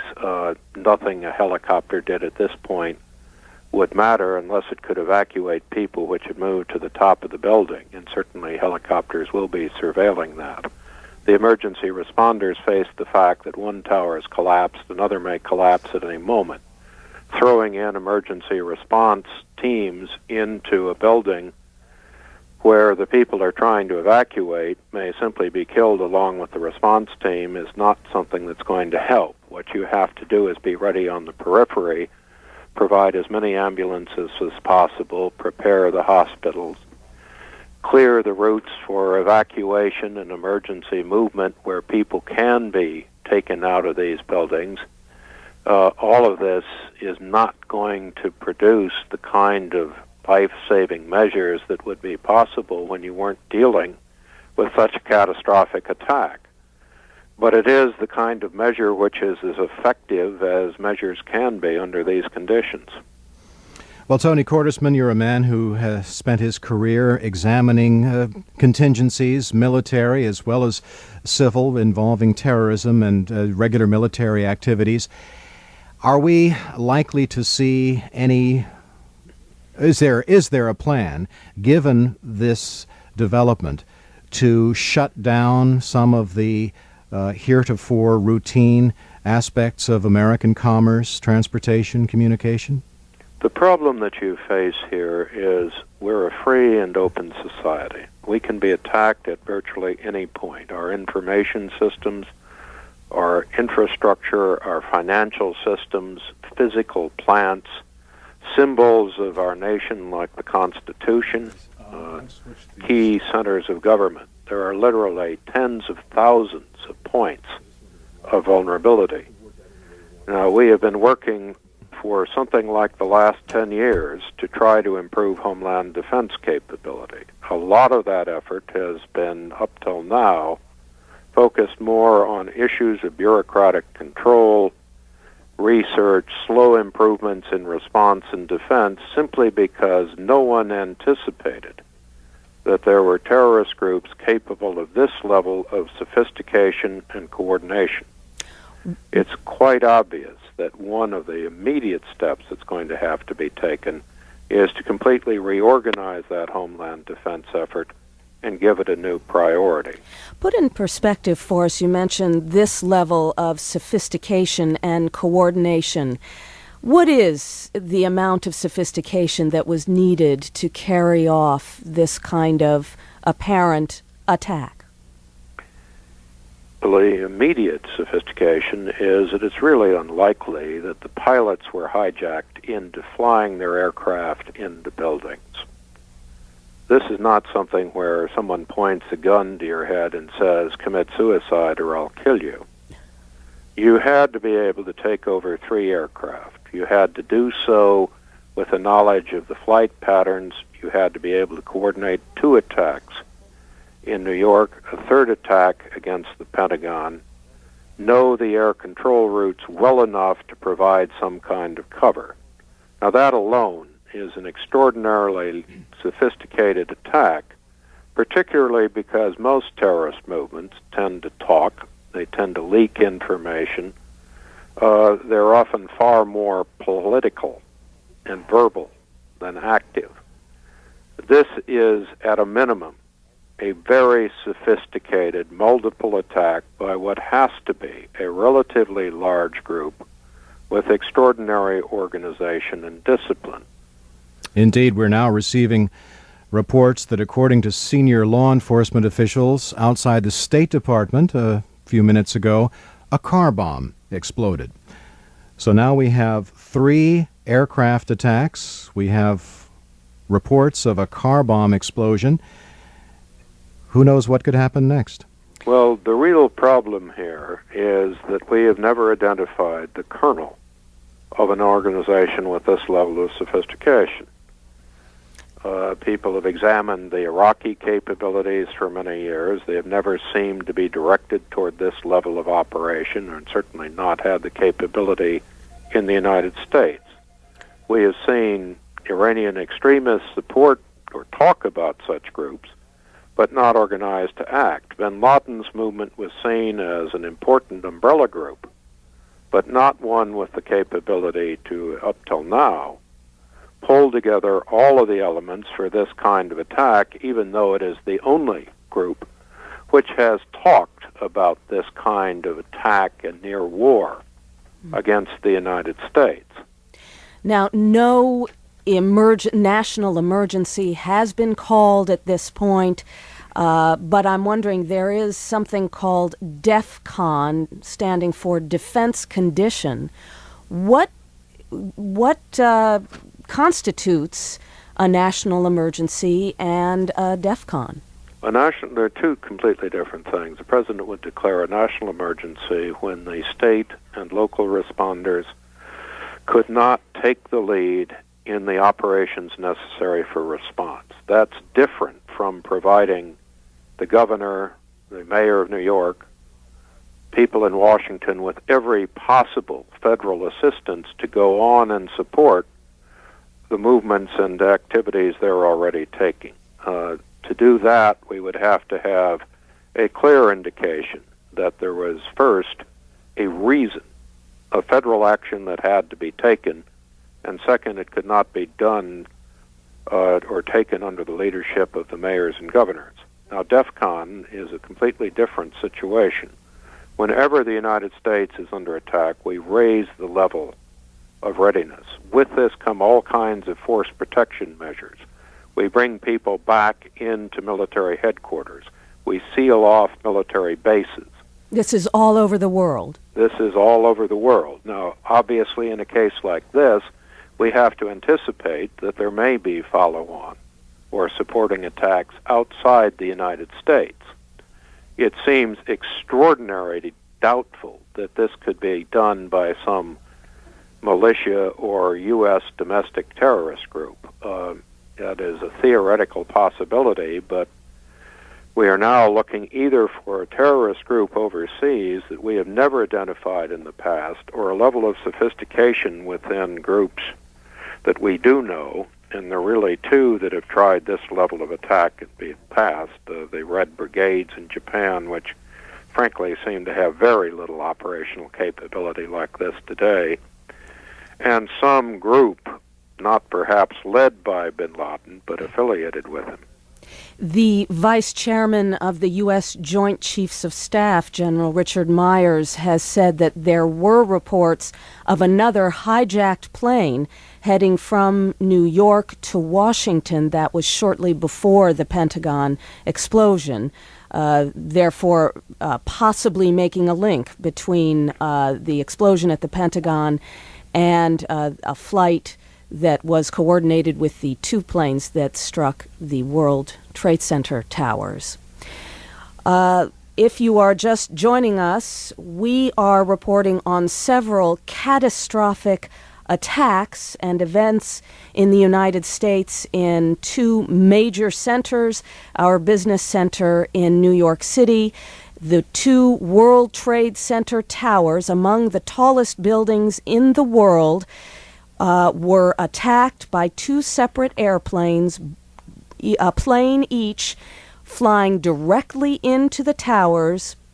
For a time, both planes were embedded in the towers. One tower has since collapsed. And now, Barbara, we're watching on live television, as sadly as expected, the 2nd World Trade Tower has now collapsed under its own weight. crashing to the streets of southern Manhattan next to the debris left by its twin just 30 minutes ago. So two of the world's tallest buildings in the space of less than 2 hours have been attacked, burned, and now completely destroyed at the foot of Manhattan Island. There is no telling how much human life has been lost as a result of this, or what indeed may happen next. Tony Cordesman, we want to thank you for joining us. We have to do a little radio housekeeping here as we're coming up on a half-hour break. Thank you very much for being with us. Thank you. It's 14 hours 30 Universal Time. From Washington, this is VOA News Now, bringing you special coverage on our affiliate stations and the International Music Mix Network as well of a truly tragic, devastating, catastrophic series of events which in effect defy explanation. Here in the United States this morning, within the past 2 hours, major attacks on the World Trade Tower centers on the foot of Manhattan, which have now been utterly destroyed. I'll repeat that. They have been utterly destroyed by commercial airplane attacks earlier this morning, which were made against them. And then here in Washington, in the nation's capital, an aerial attack on the headquarters of the U.S. military, the Pentagon, as well. There is word that all of the planes involved, certainly at least two of them, were hijacked. Some of the reports say they were hijacked from the northeastern city of Boston, Massachusetts. Now, we have not received any word of responsibility for these atrocities, although there is widespread speculation that there may be an association with Islamic terrorist Osama bin Laden. The only reason for that is because it was in 1993 that the World Trade Center was attacked by his agents. In fact, they were just recently convicted and sent to life imprisonment by federal court in New York City. And our security expert, Tony Cordesman, told us a few minutes ago that attacks of this level of sophistication and coordination were not anticipated, that the United States intelligence community, at least as far as he knows, has not identified the core of a terrorist group capable of carrying out attacks such as these. Now, the big story this morning is coming out of New York City, where, as I just told you, we have utter devastation at the foot of Manhattan Island. As you can imagine, at 10:30 in the morning, it's still early morning across much of the rest of the United States. Millions of Americans are waking up, hearing this news, and they are reaching for their telephones, hoping to call friends and loved ones in New York City. That has made it virtually impossible for us here in Washington to reach contacts there as well. However, we have been able to get through on the telephone to someone closer to home, Jim Stevenson, VOA reporter, who is here in Washington outside the White House. Jim, tell us what the scene is there. Well, thank you very much. As you mentioned, phone service is very disruptive at the moment. I have a mobile cellular telephone that has been unresponsive, as most people on the street are trying to call their loved ones and cannot get through. Fortunately, I am calling on a payphone inside a small restaurant just a block away from the White House. Right now, security around the White House, as you may imagine, is extraordinary. Police, emergency vehicles, and Secret Service are in the streets right now, cordoning off a huge area around the White House. Looks to be about 3 or 4 blocks in radius at the moment. That may very well expand as we speak. The folks who are working down here in the immediate area at the various federal agencies are making their way home. All of the offices in this area have been closed as a precautionary measure and also to assist in any emergency efforts that may be needed. It is an orderly exit from the city. There is no panicking in the street. People are walking at a moderate pace to bus lines. They were trying to take subway lines out. The subway has just been closed probably about 15 minutes ago. They shut down the red line of the Washington subway, which runs fairly close under the ground to the White House. And, of course, that is a primary concern for law enforcement and Secret Service. But at this moment, the White House is fine. It is very well protected. The House itself having some of the most elaborate protective devices of any building in the world. Jim, and there are also planes flying overhead right now. We can see fighter jets circling downtown Washington, presumably protecting from any further airstrike in this area. An unprecedented spectacle.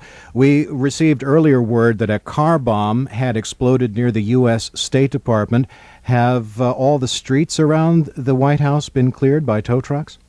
There are still vehicles parked on the street. Immediately adjacent to the old executive office building, which is just off to the side of the White House, I did not see any vehicles parked there. I presume that was the first area that they cleared off. From my vantage point, there are still vehicles on the side of the road here, but traffic is moving at a slow crawl, but it is moving. Most of these streets, by the way, do have parking restrictions on them in the early morning hours to assist with the crush of commuters coming through. So in terms of parked vehicles around here, there really are very few. Well, it's not just parking restrictions. We want to inform our listeners as well that if you have any travel plans that are designed to bring you to or from the United States today, you can forget about them. The United States government has ordered what it calls a national ground stop. There is no air traffic, commercial air traffic that is, permitted coming into or leaving the United States. There is no air traffic permitted within the United States. And this, of course, because of the two planes that struck the World Trade Center towers on the tip of Manhattan around 9 o'clock this morning, local time. Sylvia Sansoni of Forbes magazine actually watched as one of those towers collapsed about an hour? 35 minutes ago. About 35 minutes. Yes. And the other one Sylvia. just collapsed about 5 minutes ago. So where exactly are you, Ms. Sansoni? Well, the office is located on 5th Avenue and 12th Street. So from 5th Avenue, you have a very clear view of the two towers. At least you used to have a clear view of the two towers. And the avenue is completely empty, and there are hardly any cars. And there are crowds gathered in the street, and they were virtually hypnotized looking at this tower as it came down. And then there was a huge cloud of smoke. And when the smoke cleared, the tower had disintegrated, it looked like. And of course, that created a lot of panic, and people are crying and hugging. And These are huge towers, Ms. Sansoni. As you watched it come down, how long did it take? Is it even real? It probably took about 3 to 4 seconds, and it seemed to collapse vertically, so that it almost looks as if it were designed to fall very, very tidily. I don't know what the damage in the surrounding area would have been. But Now, what is your location? That was my vantage point from 12th Street and 5th Avenue. 12th and 5th Avenue, not that far away. We have no aerial photography, of course, because, as I just reported, there is no commercial air traffic permitted this morning. But I think perhaps from Staten Island or some vantage point far off, the video of the collapse of the second building has resulted in dust and smoke, which, for lack of a better term, looked like a volcanic eruption engulfing the entire southern part of Manhattan Island. Has that spread north? How much of Manhattan is under dust? Not that much. It's a very clear day. It's quite a breezy day, and the winds are sort of blowing away the smoke, so the sky is still crisp blue. And it almost feels like nothing ever happened now that the two towers are gone. I mean, there's still a lot of dust and smoke and what have you, so that's localized where the two towers were, but the rest of the sky is clear, and it's sort of an eerie feeling. Well, I'm wondering more about your feelings now. Here in Washington, as you may have heard, many of the buildings are being evacuated because of the explosion at the Pentagon. Do you have every intention of staying at your office? Are people around you going home? What's the feeling? The buildings here at Forbes magazine has not been evacuated, although most people are out in the streets. And a lot of people who commute to work are sort of trapped in the city. It's hard to get out now. for obvious reasons. So people are making sleeping arrangements, and it's nobody really knows what to do. I don't think we're going to get a lot of work done. We're told that Wall Street has suspended trading for the entire day and perhaps beyond as well. Yes, I'm sure. I mean, they're right in the heart of it. So I'm not exactly sure where the area is being cordoned off, but I live downtown, fairly near the towers, and that area is still accessible to pedestrians. No cars are being allowed into the area. Have you been able to tune into local radio? What measures are being taken for local citizenry? Are they being directed to churches or to local meeting places to sort of sit this out? At the moment, I have not gotten any news of sort of local emergency measures. I think they're just, as far as I can see, fire trucks and ambulances are rushing to the scene. But I think the immediate concern is to deal with the injured and ordinary day-to-day civilians who are look like they're going about their business as they always do. All right. Well, Sylvia Sansoni, thank you very much for taking time out to talk with us and share your perspective of what's happening in New York. Now we are going to turn to Michael Scharf, who joins us on the line. He was with the Council for Counterterrorism at the State Department, worked on the investigation into the Lockerbie bombing in Scotland. You may recall, where a huge jetliner exploded, killing everyone on board on the ground in Lockerbie, Scotland, not only those on board, but people who were in the town.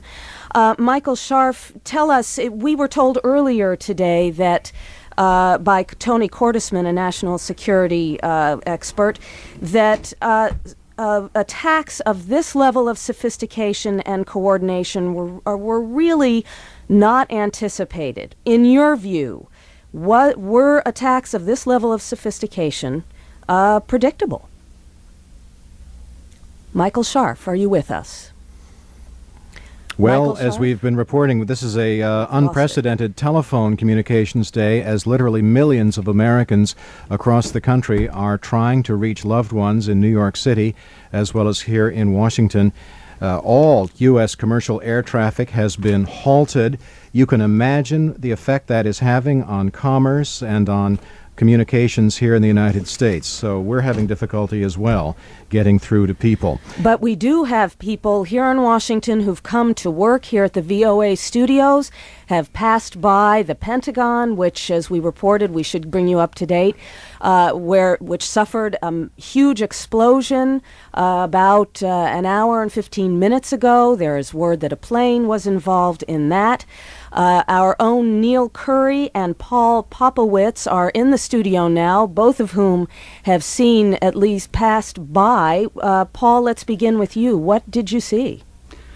I was driving in slow traffic near the Pentagon. Just unusually slow for rush hour? It seemed to be really backed up. I saw the plane coming in from my left, approximately from the northeast. Can you describe it? Commercial plane? It was a commercial American Airlines plane. I distinctly saw the silver color and the AA on the rudder. They're red and blue. And what happened? It was coming in very steep and very fast, and I thought immediately, this plane is not landing. It's going to hit. And within seconds, it disappeared just below my line of sight. I heard the explosion. I heard the impact. So you are an eyewitness to the fact that a plane, in fact, a commercial airliner, struck the U.S. Pentagon. I did not see it strike the Pentagon. I knew it was very close. But once I got up to the crest of the hill, I looked over and definitely saw black smoke coming from the Pentagon. Mm. And as we speak now, they're still clearing people away from the Pentagon, which is about a 6-story building and, as the name implies, 5-sided. One segment of those, or 2 segments of those 5 sides, are in flames. But it's not expected that total destruction will result, as we have sadly witnessed this morning from the World Trade Towers in New York City. We are now connected with Michael Scharf, again, a counterterrorism expert. He was with the Counterterrorism Council at the State Department during the Lockerbie investigation. Michael Scharf, what do you make of these attacks, the level of sophistication and coordination needed to carry them out? What does that tell you? Well, this certainly is the most coordinated attack against the United States that we've ever seen, with the World Trade Center, the Pentagon, and even the State Department now being attacked within an hour of each other. But I would like to say that this is basically a low-tech approach. I mean, they're dropping hijacked passenger planes out of the sky, and it does also, I think, indicate that we're misplacing our emphasis on anti-missile defense against rogue regimes when we are so vulnerable to these other kinds of terrorist attacks. Well, that may be true, although after the fact, it may come as cold comfort that we did that. What happens next in a situation like this, though, Mr. Scharf? Is the United States have any kind of tactical plan to respond to this? Well, the United States has amazing assets as far as finding out who did this. They have the NSA wiretapping and eavesdropping on thousands and thousands of suspected terrorist cells every moment around the world. And when they get a lead, if they find out who did it, and if it turns out that it's state-supported or sponsored terrorism, which I think might be the case given the level of sophistication and coordination, I think it is likely that George Bush is going to want to respond militarily. He's going to say this is an act of war and we need to respond in kind. But given the psychology of this thing, this is a colossal victory for the forces of evil. Will they want to sit on this? Won't somebody finally come forward and take credit for it? We don't have to resort to wiretaps to find out who the culprits are. I think they're better off as far as instilling fear into the hearts and minds of the American people by not coming forward. As long as we don't know who exactly is behind it, we feel more threatened. We don't know who to blame. We don't know what the size and scope of the threat is. And so I think they will quietly. Also, they know that the United States for years now has been preparing its assets in order to be able to attack and respond to terrorists, to hunt them down for prosecution or to assassinate them or take them out militarily. And they're not going to want to admit who they are and tell the world where they are. But they won't rest easy because the United States has a way of finding these things out ultimately. Well, you sound very certain, but finding the culprit has proved very difficult in the past. Witness what happened in, I guess it was Sudan. The United States has not always been able to track down perpetrators.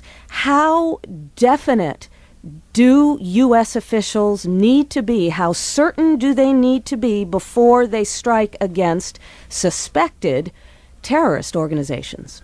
Well, that's the problem. When you strike against a suspected terrorist organization, you're ultimately dropping bombs on a country. It may not be a country that we're particularly close with, but it's still an act of warfare. And you don't want to do that if there's any chance that there's going to be a mistake.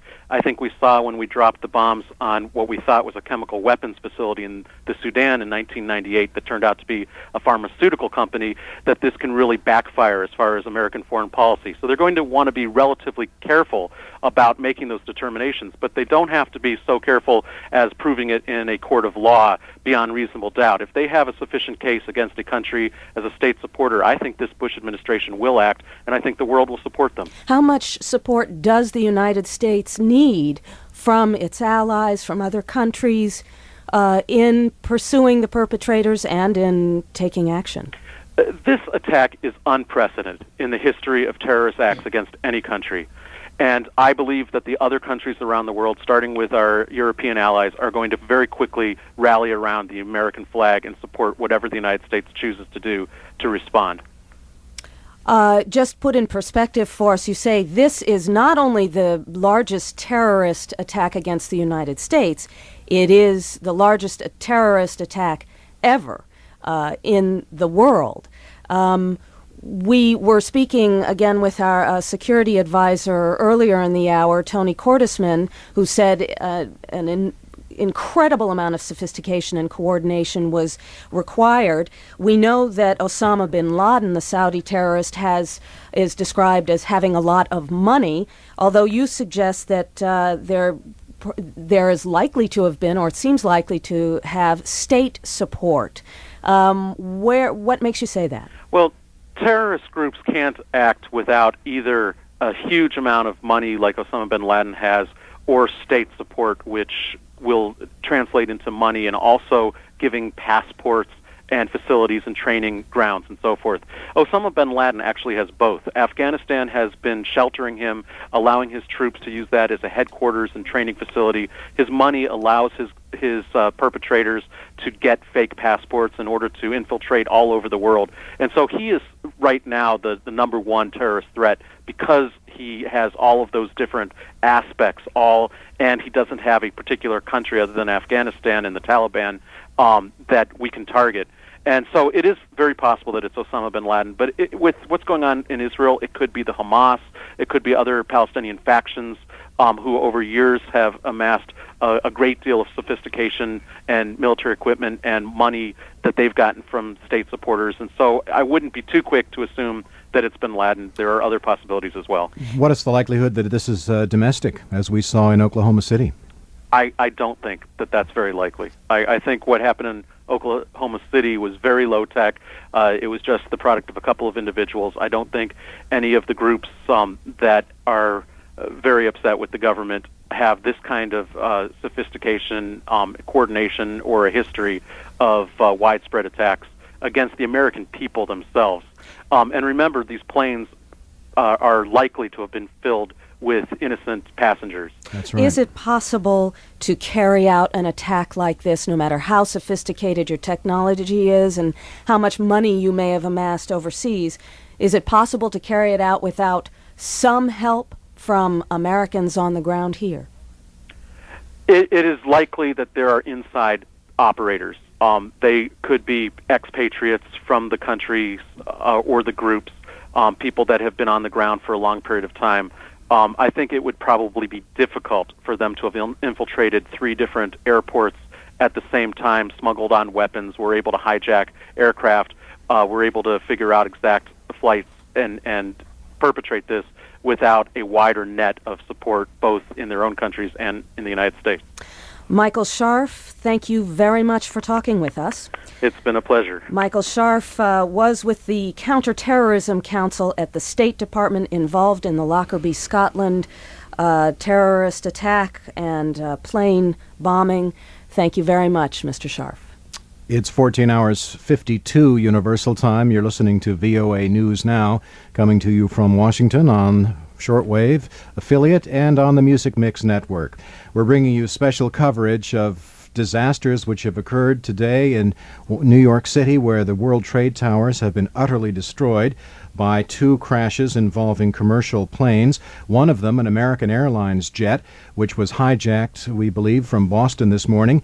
And then about 90 minutes later, we have an eyewitness account from one of our own VOA employees that a commercial jet marked again with American Airlines signage was seen to be flown into the Pentagon, the U.S. military headquarters here in Washington. And that fire at the Pentagon is described now as burning out of control. A plane that officials say was hijacked in the eastern city of Pittsburgh, Pennsylvania, apparently hit a helicopter pad near the U.S. Defense Department building, setting it on fire. Again, the 2 planes that struck the World Trade Center towers in New York City, towers which are now non-existent, those 2 planes reportedly were hijacked in Boston. We do not, however, have confirmation of those hijackings. And given the nature of the aircraft involved in these explosions today, the U.S. government has ordered a complete ground halt to all U.S. air traffic by commercial aircraft across the country. Never in the history of the nation have we seen this, but we've never seen a day like today either. All commercial air traffic, coast to coast, has been suspended. There is no air traffic permitted inside or to or from the United States. In addition to that, all federal agencies in Washington, D.C. have been shut down. We should mention that our own studios are here in Washington. We are in a studio that has no windows to the outside, so we can't tell you right now what things look like, but we can tell you that if the fire is as big as it seems, we are told that it is burning out of control at the Pentagon. It is likely that smoke from that fire is visible to the naked eye. Rob Sivak, our own VOA science and agriculture correspondent, is on the Washington Mall, we're told. Rob, earlier there were reports that there were fires on the mall.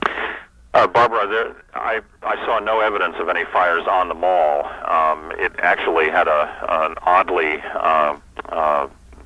business as usual kind of look under a cloudless sky. There were lots of tourists milling about on the mall.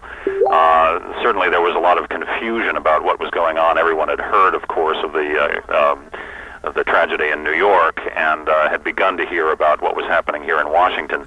And then many of the people turned out to be evacuees from the FBI building and all of the federal buildings that line the mall, the museums, everything had been closed, and now we have park police coming and ordering the clearing of the National Mall.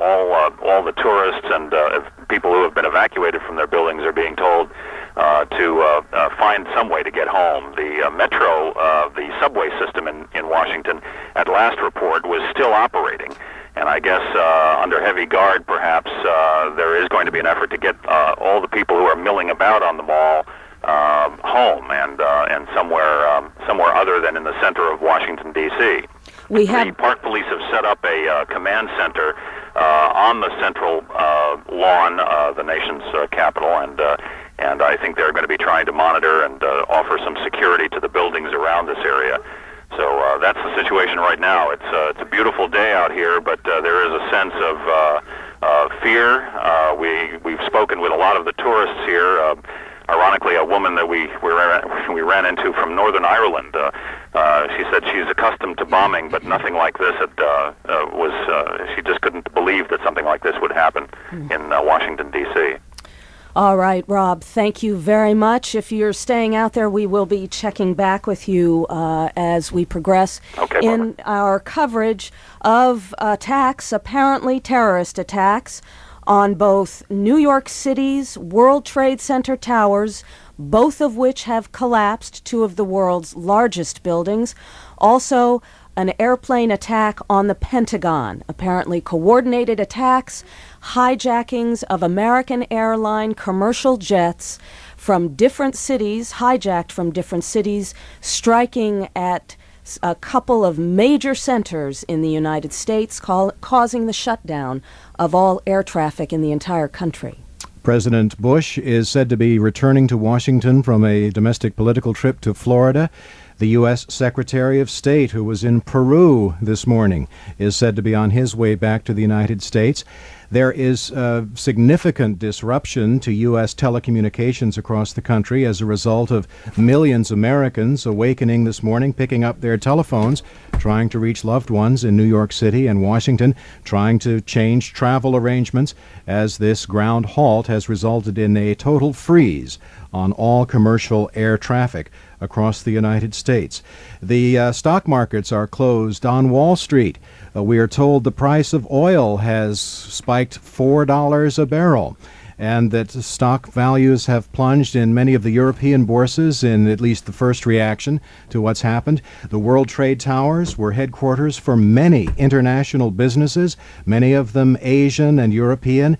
This is likely to disrupt commerce for several weeks to come among many key sectors of U.S. and international business concerns. And, of course, most important of all, we have tremendous loss of life this morning as a result of the collapse of the two twin towers in New York City, as well as the passengers aboard those two commercial jet craft who were apparently hijacked.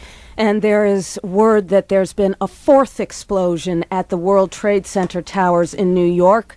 Both towers have collapsed after planes crashed into both of them. The first explosion happened shortly before 9 a.m., with the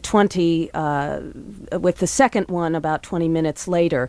In another development, federal aviation officials say a large commercial airliner crashed near the eastern industrial city of Pittsburgh, Pennsylvania. It was not clear whether that plane was hijacked. Earlier, we had word that the plane that crashed into the Pentagon had been hijacked from Pittsburgh. Perhaps that story will be revised. In the meantime, world leaders are expressing horror and sadness at today's terrorist attacks in the United States. French President Jacques Chirac says the people of France are entirely at the sides of the American people. He said he feels a horrified sadness at the news of the attacks at New York's World Trade Center and the Pentagon in Washington. British Prime Minister Tony Blair says he is terribly shocked. And that's a look at what's been happening this morning on September 11th, another date that will live in infamy in U.S. history, certainly in the 21st century. We will bring you continuing coverage of this tragic story as it continues to develop throughout the day. I'm Russell Woodgates with Barbara Klein in Washington. This is VOA News Now. It's 15 hours Universal Time from Washington. This is VOA News Now. This is a special report on VOA radio, television, and internet. There have been a series of apparent terrorist attacks in New York and Washington. During the next hour, we'll bring the latest on the story. Hello, I'm Susan Yawkey. And I'm Sarah Williams. Stay with us here on VOA News Now. Let's begin with a review of what is happening here in the United States. There have been a string of apparently coordinated terrorist attacks on major landmarks in New York City and here in Washington, including at the World Trade Center and the Pentagon. 2 airplanes crashed into both towers of New York's World Trade Center after reportedly being hijacked. Both towers collapsed a short time later. Just minutes after that attack, an explosion rocked the Pentagon here in Washington. Witnesses said a plane was flying extremely low just before the blast, but it was not immediately clear if the plane crashed into the building. Smoke was also seen on the Washington Mall, which spans the distance between the U.S. Capitol building and the White House. And many federal government buildings in Washington have been evacuated. Traffic in Washington was gridlocked with people fleeing in droves. Aviation authorities have grounded all airplane takeoffs around the country. The World Trade Center was bombed in a terrorist attack in 1993, killing 6 people and injuring more than 1,000 others. Shortly after the attacks today, President Bush spoke on television and radio. Today we've had a national tragedy. 2 airplanes have crashed into the World Trade Center in an apparent terrorist attack on our country. I have spoken to the Vice President, to the Governor of New York, to the Director of the FBI, and have ordered that the full resources of the federal government go to help the victims and their families and to conduct a full-scale investigation to hunt down and to find those folks who committed this act. Terrorism against our nation will not stand. And now, if you join me in a moment of silence.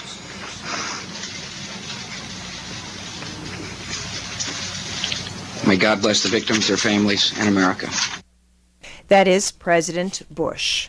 Now we go to an interview with Neil Livingston by our correspondent David. It's 15 hours Universal Time from Washington. This is VOA News Now. This is a special report on VOA radio, television, and internet. There have been a series of apparent terrorist attacks in New York and Washington. During the next hour, we'll bring the latest on the story. Hello, I'm Susan Yawkey. And I'm Sarah Williams. Stay with us here on VOA News Now. Let's begin with a review of what is happening here in the United States. There have been a string of apparently coordinated terrorist attacks on major landmarks in New York City and here in Washington, including at the World Trade Center and the Pentagon. 2 airplanes crashed into both towers of New York's World Trade Center after reportedly being hijacked. Both towers collapsed a short time later. Just minutes after that attack, an explosion rocked the Pentagon here in Washington. Witnesses said a plane was flying extremely low just before the blast, but it was not immediately clear if the plane crashed into the building. Smoke was also seen on the Washington Mall, which spans the distance between the U.S. Capitol building and the White House. And many federal government buildings in Washington have been evacuated. Traffic in Washington was gridlocked with people fleeing in droves. Aviation authorities have grounded all airplane takeoffs around the country. The World Trade Center was bombed in a terrorist attack in 1993, killing 6 people and injuring more than 1,000 others. Shortly after the attacks today, President Bush spoke on television and radio. Today we've had a national tragedy. 2 airplanes have crashed into the World Trade Center in an apparent terrorist attack on our country.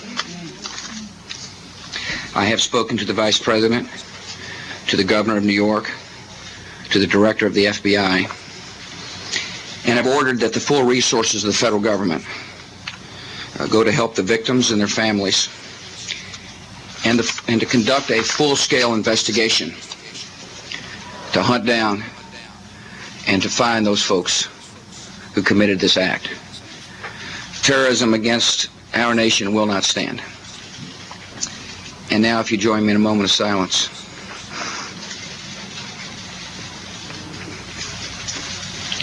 May God bless the victims, their families, and America. That is President Bush. Now we go to an interview with Neil Livingston by our correspondent David Borgita to talk about the nature of the terrorist attack. This is David Borgita in Washington. With me is Dr. Neil Livingston, who is a terrorism expert. He is chairman and CEO of Global Options, a Washington, D.C. risk management group, and he's also the author of 9 books on terrorism. Thank you for joining us, sir, on this very hectic day in Washington. Sir, tell us what you know about any groups that may or may have claimed responsibility for this, and what is some appropriate background for our listeners and viewers? Well, it would appear that the attack probably originated in the Middle East. I know that our law enforcement and intelligence people right now are working on that assumption because generally those are the only groups with the wherewithal to carry out this kind of massive attack, and certainly with suicide bombers, in effect, the people who have hijacked these aircrafts and gone to their deaths.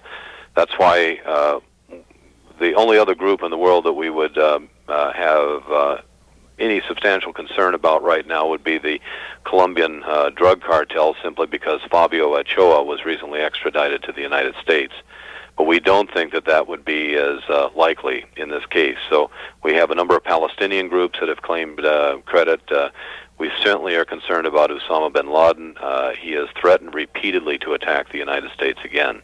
So to be clear, this is roughly an hour and a half or so after the attacks began, and we aren't clear in terms of an investigation as to who is responsible for this, and that's your speculation, sir. But at the same time, it's pretty clear that this is a coordinated attack given its widespread feel here in a number of different venues. This is the most well-coordinated terrorist attack we've ever seen. This is our nightmare scenario that we've exercised and looked at over and over again, which would be a multiple attacks on a multiplicity of targets and a multiplicity of cities, which are well orchestrated and carried out with precision. And we didn't have any answers for that, and I think the only thing that you can say is that we are at war right now. Are we prepared to move forward from this point on, sir? And what would you envision in the days ahead in terms of an investigation? Well, I think this will not be done as a court probative investigation. This is a military and intelligence investigation as well as a law enforcement investigation. The United States has been attacked probably with a loss of life maybe as greater than Pearl Harbor. And so I think the United States will respond accordingly. All of our planes are grounded. Our economy is at a standstill today. This will have an impact on our economy. And President Bush will be called upon right now to take very strong action as soon as we have a reasonable presumption as to who did this. You've been in this business a long time. Has the United States been organized and prepared for this? No, this is the thing that we've been saying for 20 years. We had to be prepared for. but we're not prepared for this, as you can see today. And but that's one of the costs of an open society, is that we have great vulnerabilities. The problem is that we've allowed terrorism to fester in many parts of the world, particularly in the Middle East, without the appropriate response in the past. And so we've emboldened the terrorists that they could strike at the very heart of the United States, at the Pentagon, the White House, the Capitol, the World Trade Center towers. They're all very strong symbols of our superiority in the world today. And I'll leave you with one last question. I know you have a tight time frame, but tell us, the very nature of terrorism is that it does strike fear into the hearts and minds of the average citizen. Can Americans respond to this in a way that you think is healthy? It is obviously a very dramatic day for Americans. How do you expect Americans to recover from this sort of thing and move forward in terms of living their lives and going to the places they want to go to and so forth? Well, Americans are going to be terribly traumatized like this, the way they were by Pearl Harbor. And I think until we take the necessary steps against the countries that have harbored the terrorists and against the terrorists themselves, that there will be no comfort level in the American people, so long as the people who promulgated these acts are still on the loose. Thank you, Dr. Neil Livingston. We appreciate your time. I'm David Borgita in Washington. Dr. Livingston is the chairman and CEO of Global Options, a Washington, D.C. risk management group, and the author of 9 books on terrorism. If you're just joining us, this is a special report on VOA radio, television, and internet from Washington following a string of apparently coordinated terrorist attacks on major landmarks in New York City and here in Washington. Those targets included the World Trade Center and the Pentagon. I'm Susan Yockey, along with Sarah Williams. Well, shortly after the planes crashed into the World Trade Center, terrorism expert Brian Jenkins discussed the nature of the attack. Well, I think we should know very, very quickly. There should be information on the basis of information that would come into air traffic control about what planes were in the area, any broadcasts that may have been made from the cockpit. I mean, this is close to three major commercial airports. This is crowded airspace, and so there would be very, very quickly some information regarding the flight. Are you aware, as a terrorist expert who we have spoken to many times here on our program, of any specific threats of this nature having been made against the U.S.? Certainly, I haven't heard of any specific threat, but one has to keep in mind that there has been, for quite some time now, a continuing volume of threats. There are continuing alerts about the possibility of terrorist attacks directed against the United States, abroad or potentially here on American soil. So that's a continuing thing. I mean, obviously, if there were anything specific that people had, they would take steps to thwart the attack, as we have in the past when we've had information about terrorist attacks, been able to take some protective measures. How do you expect us to receive any word from the perpetrators?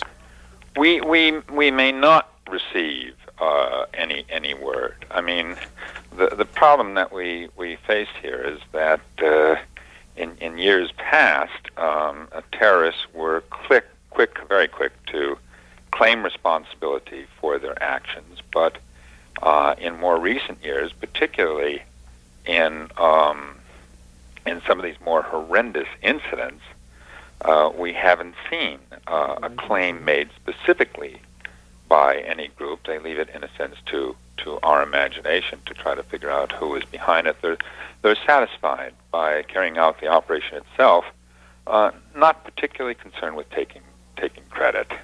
Well, tell me, how would you characterize this particular attack? I mean, there have been bombs before, suicide bombings we see in other parts of the world, the Oklahoma City bombing, which many people initially thought was a terrorist attack, the bombing of the World Trade Centers themselves in 1993. But this, 2 airplanes, it appears, crashing in to these World Trade towers. This seems a huge step.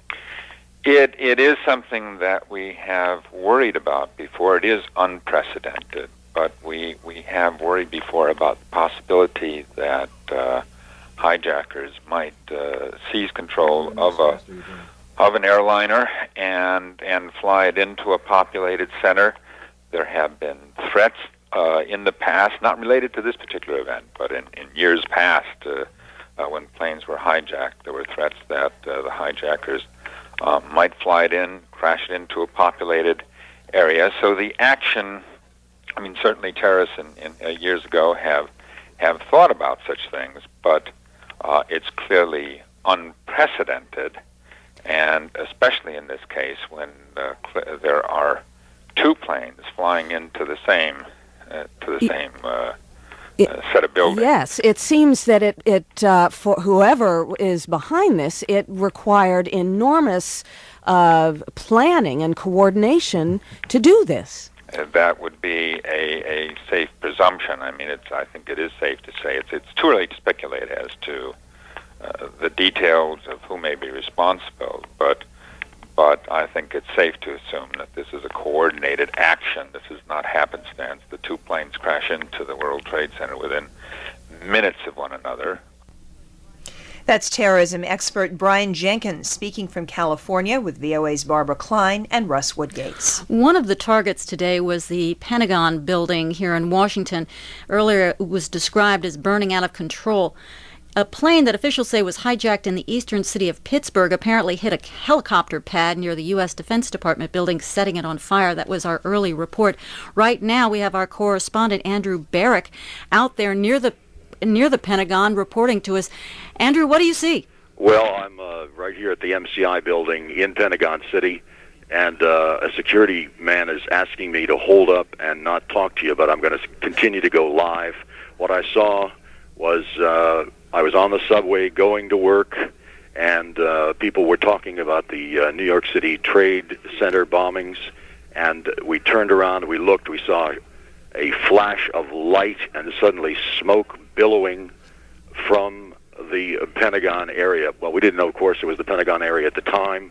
The subway operator came on the air, said that the subway car was now going to stop at the next stop, which was Pentagon City, which is several miles from the Pentagon, and there was an orderly evacuation. But there are people obviously were nervous. Some people were crying, and people immediately went to their cell phones and started making calls. Many, of course, could not get through. He's cutting off the phone right now. Are you? I'm still with you, Andrew. I'm still there, Andrew. The security person here is not allowed. For some reason, he's trying to disrupt my call. Andrew, what about the emergency response? Did you see crews returning to the scene? I saw the ambulance head to the scene, and I saw helicopters. Apparently, he was disconnected at that time. That's our correspondent, Andrew Barrick. He's reporting out near the Pentagon, which was one of the targets of today's strikes. We are joined now in the studio by Kim Elliott, who is the host of VOA's Communications World. And he's going to be discussing us the effect of this attack on the communications and broadcasting media here in the United States. Hello, Kim. This is a very unique event. The United States has never seen anything like this. What kind of an impact does this have for communications here in the U.S.? Yes, well, as a side note to the real tragedy, the main tragedy, a lot of communications and broadcasting have been affected by this. If you remember the pictures of the World Trade Center towers, on top of those were antennas for TV stations and FM stations in the New York area. I asked some of my friends on the internet who live in the New York area to tell me if they can still get the signals. Ralph Brandy, who lives in New Jersey near New York City, told me that all the VHF TV stations in New York are off the air except for WCBS Channel 2, which must be at a different location. I imagine the stations are still available on cable, but regular broadcasts are off, and I'm sure FM is affected too. They're also telling me that they're not able to get the webcast of VOA News now. I'm sure the server is overwhelmed as a lot of people are checking in, trying to hear our our news coverage, as well as news coverage from a lot of other webcasts, news-oriented webcasts, especially people who would like to listen in on what's going on in New York and in Washington via webcasts. It was interesting as we were watching the television coverage that some of the stations that were reporting on it at the time were losing their signals, losing the ability to talk to the reporters on the scene as the towers were being destroyed by the fire. Absolutely. This is also a big day for any radio and TV stations which are news-oriented, especially the all-news radio stations, and I'm getting tape of those stations and trying to get some actuality of that because it's fascinating. They're trying to guide people home. A lot of people in Washington are sent home now, but there's heavy traffic, and so the all news stations have the responsibility of getting them home. And even here at VOA, we've had trouble reaching some of our correspondents in the field because the phone lines are out. Sometimes there's no even dial tone, or you get one of those messages that the line is busy. So it's affecting everybody. I have to say, though, the email is working well, and in fact, if anybody has any news tips, especially about broadcasting scene or anything, you can send them to newsnow@voanews.com or to me at CW for Communications World at voanews.com, and audio excerpts as attachments would be very much appreciated. Sometimes when there's a lot of activity on the internet, though, it tends to get jammed up. Are we going to have that problem today? Well, the websites are taking a hit right now. But the email is getting through. So email is a much more robust internet medium than the World Wide Web. That's very interesting. I don't mean to interrupt you there, Susan, but actually, I tried earlier today getting on the website of one of our competitors, the BBC, and it was I wasn't able to do it. I just think that it was so heavily trafficked because of this story. And that's, of course, based in London. So it's interesting how the internet has given us one more tool to cover a horrific, humongous story. Right. Like No, it really has. Kim, I was also going to ask you, and this is such an evolving story, you might not know about this, but have there been any problems with, say, communications here in Washington, anything similar to what happened in New York? I know that, you probably are not able to talk about military communications. It's highly secretive. But say any local communications, has there been any word about that? Well, I've heard that also cell calls in this area are pretty well jammed up. Regular telephone seems to be working, but the cell circuits are pretty much jammed up. And also for BBC, you mentioned that just a minute ago. If you want to get BBC News, you might actually have to dust off your shortwave radio to do that. This has got to be the biggest story I can remember ever here in the United States. Do you all recall anything comparable? No. And it's well, I was saying to somebody in the newsroom earlier today when I saw pictures of Manhattan with smoke billowing out. I've never seen anything like this, except this is before I was born, of course. But Pearl Harbor was the last time I can ever remember seeing pictures of a part of the United States actually under attack and seeing smoke. And this is, unfortunately, though, this is something that people in other countries have had to deal with quite a bit. We Americans have been very lucky previous to now that we've been able to avoid this kind of thing. And you'll remember the reaction after Pearl Harbor. It woke the sleeping tiger, so to speak, and it'll be interesting to see what the analysts say about this, what sort of reaction it'll have in the long term. Just to refresh everybody's memory, if you'd like to stay with us, Kim, you're welcome to. This is a special report on VOA radio, television, and internet from Washington. It follows a string of apparently coordinated terrorist attacks on major landmarks in New York City and here in Washington. We do not have full details of what is going on. Fires are still raging, and 2 airplanes crashed into both towers of New York's World Trade Center after reportedly being hijacked. One of the 2 towers collapsed a short time later, and another one fell a little after that. Just minutes after that attack, an explosion rocked the Pentagon here in Washington. Witnesses said a plane was flying extremely low just before the blast, but it was not immediately clear if the plane crashed into the building or a nearby area. Also, smoke was seen on the mall, so there's a lot going on here in the United States. And we will bring it to you as quickly as we can. Obviously, with such an evolving situation, it is changing minute by minute, so we can talk about what we know, and as soon as we get more information, we will be bringing it to you today. Well, certainly this crisis has had an enormous impact on world, or at least on American financial markets. Wall Street, and of course the World Trade Center is in that area of New York's financial capital, has been closed. Much of the area around the financial center has been evacuated.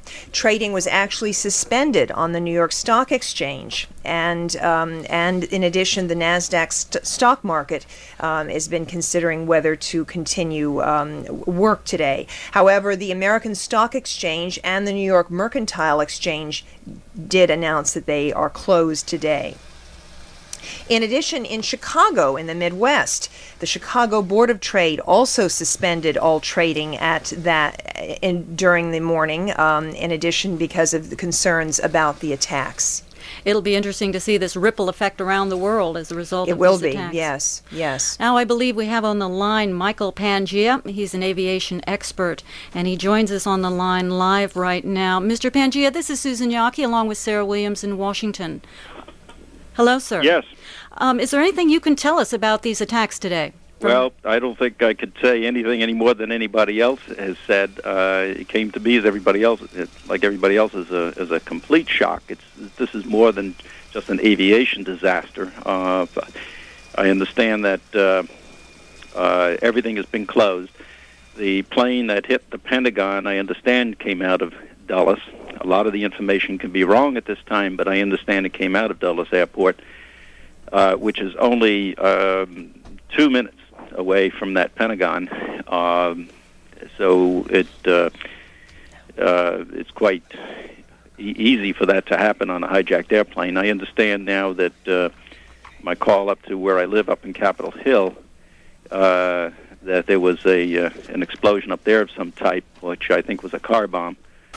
And that there are jet fighters that have been scrambled that are guarding the area. So this is, as much as I know, I could probably only add to the confusion at this point. Well, it is amazing to me that this could possibly happen. I try to go through the airport with just a video camera, and I get stopped. I have to run the machine. How could anything like this happen? This has obviously been a very, very well-planned, coordinated attack that had been planned for some time. We all say how it could happen. Everybody's talking about Star Wars defense and missiles and things like that when something could be rowed up the East River on a rowboat. Well, do you know how was a plane able to get so close to the Pentagon? I mean, isn't that very easily. In fact, when you approach National Airport, and I fly my own plane in and out, and you approach National Airport, you make a sharp left turn when you land to the south, and you set down on the runway. 15 seconds, literally 15 seconds off of that approach course from National Airport, you can be over the Pentagon, over the White House, over the Capitol, anywhere you want to be. And I doubt very much whether missile protection could catch it in time. Coming out of Dulles Airport is the same thing. The Pentagon is literally, I'd say, 20 seconds away. If you took off and headed the plane right to the Pentagon, it would be a matter of under a minute before you reach the Pentagon.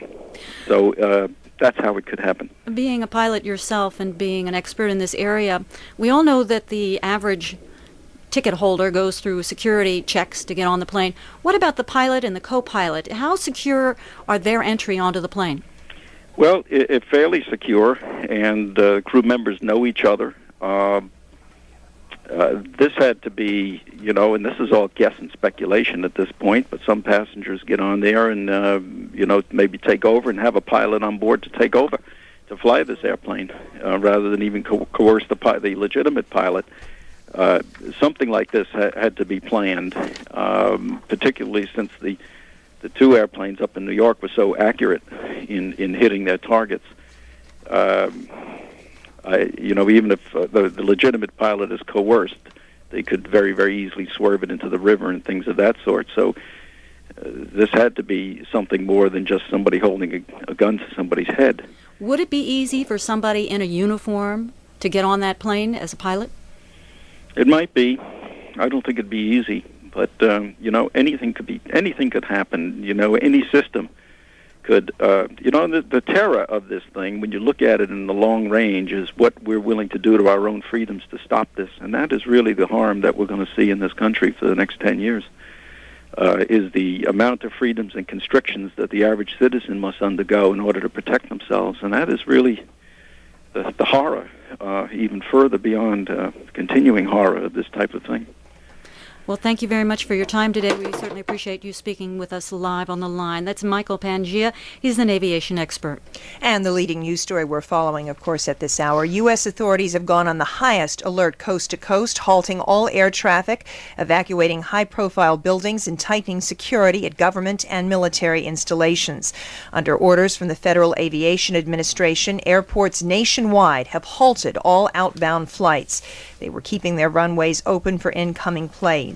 All emergency rescue personnel in the New York and Washington, D.C. areas have been pressed into service, and New York Mayor Rudolph Giuliani says a tremendous number of lives have been lost in the apparent terrorist attacks on the World Trade Center Twin Towers. There is no official word on the number of casualties. For reaction to the violence from the general public, our correspondent Jim Teeple grabbed his tape machine and went out to the Capitol Mall right outside VOA, and he got this reaction from the general public to today's violence. We're here with National Farmers Union. Our group is from North Dakota, and we were supposed to make some visits to congressmen today to do some lobbying, and all of a sudden we heard whistles blowing and people saying, people running, and they told us to go in the building, then they told us to evacuate the building, and thought we heard something that the Pentagon was hit. Are you scared? How do you feel? It's scary and also concerned about what our families back in North Dakota, if they hear something and know that we're here in D.C., what's going on. What was the atmosphere up in the office buildings? Was there panic? Was there nervousness? How would you describe it? It was pretty calm, really. They just told everybody to get in. Well, they were running down the streets when they told us to all go in the buildings. We seen a bunch of people on top of the Capitol, and all of a sudden they disappeared. I don't know if they had heard that the Pentagon got hit or what. It seems like we're not as prepared as we were led to believe, and I think we need to do something about that right away. I think maybe the American people will wake up to the fact that now we need to definitely increase the defense budget.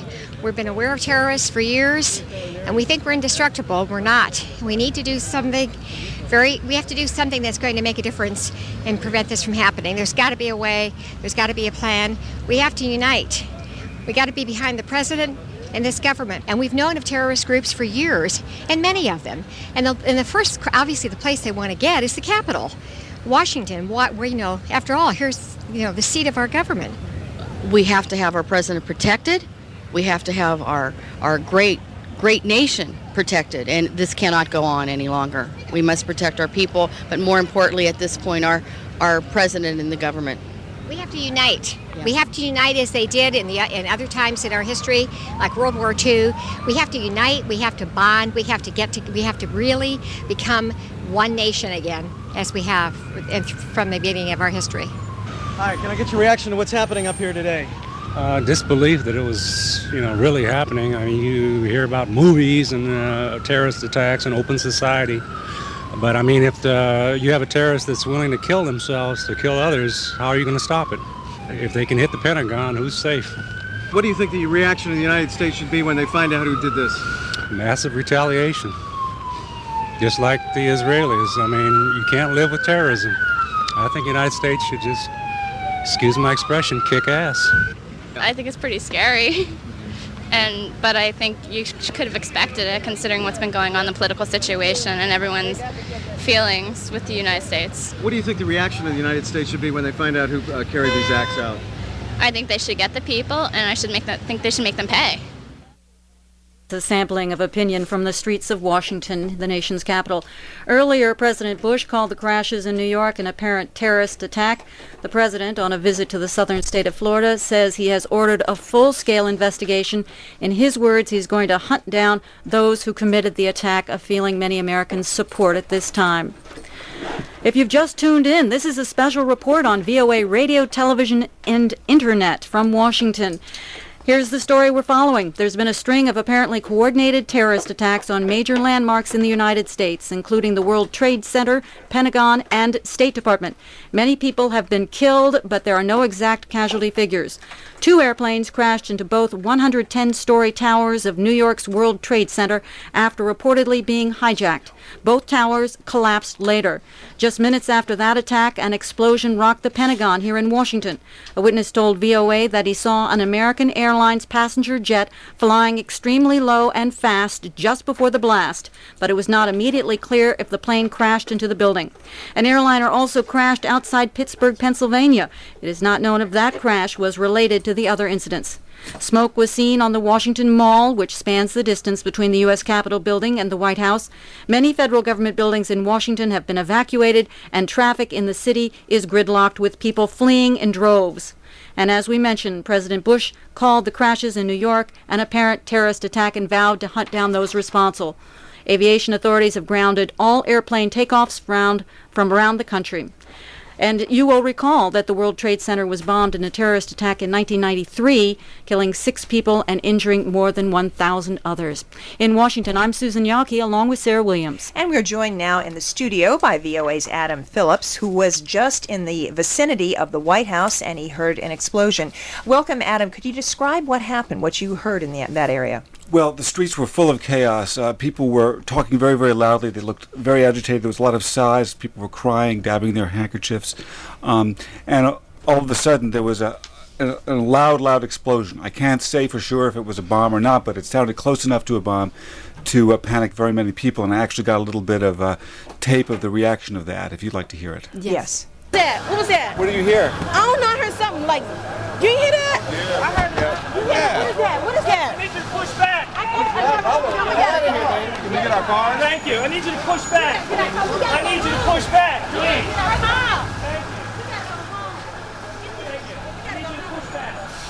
That was the sound just, I guess it was about 45 minutes ago. So it's 25 minutes of 11 now or so. It was about 45 minutes ago I heard that.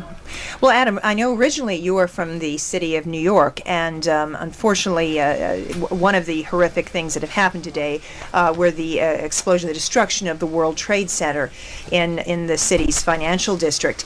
Could you describe to us a bit about what that area of the city is like, about how many people are there at that time of day? I guess it happened around 9 o'clock this morning, New York time. Well, that was sort of the heart of the financial district, a little bit off the famous Wall Street, which is sort of the financial center of the world, arguably.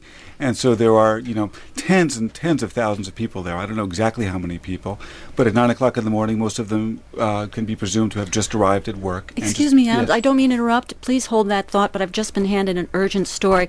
There has now been a 4th explosion at the World Trade Center towers in New York City.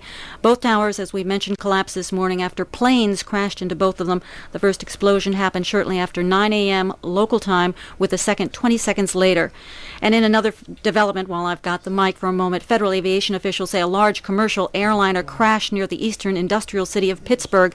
It's not clear whether that plane was also hijacked. Please continue your thoughts. Well, everyone had just gotten to work at 9 o'clock in the morning. I mean, it's sort of the beginning of the official workday from 9 to 5, and so people were arriving, people were ready to go. No one had any idea what was going to happen, and kaboom, it's obviously a huge building, and not only were people within the building and within the plane hurt, but of course, this is very dangerous to the people on the street and on the buildings below. Since everything is below that, it's one of the tallest buildings in the world. Mm-hmm. And in that area of New York, so many people work in that area. They're dependent on things like elevators. The buildings are so enormously high. If you've been in any of those, the World Trade, I've not personally been in that building, but I have been in the Empire State Building, and I've been in the Chrysler Building.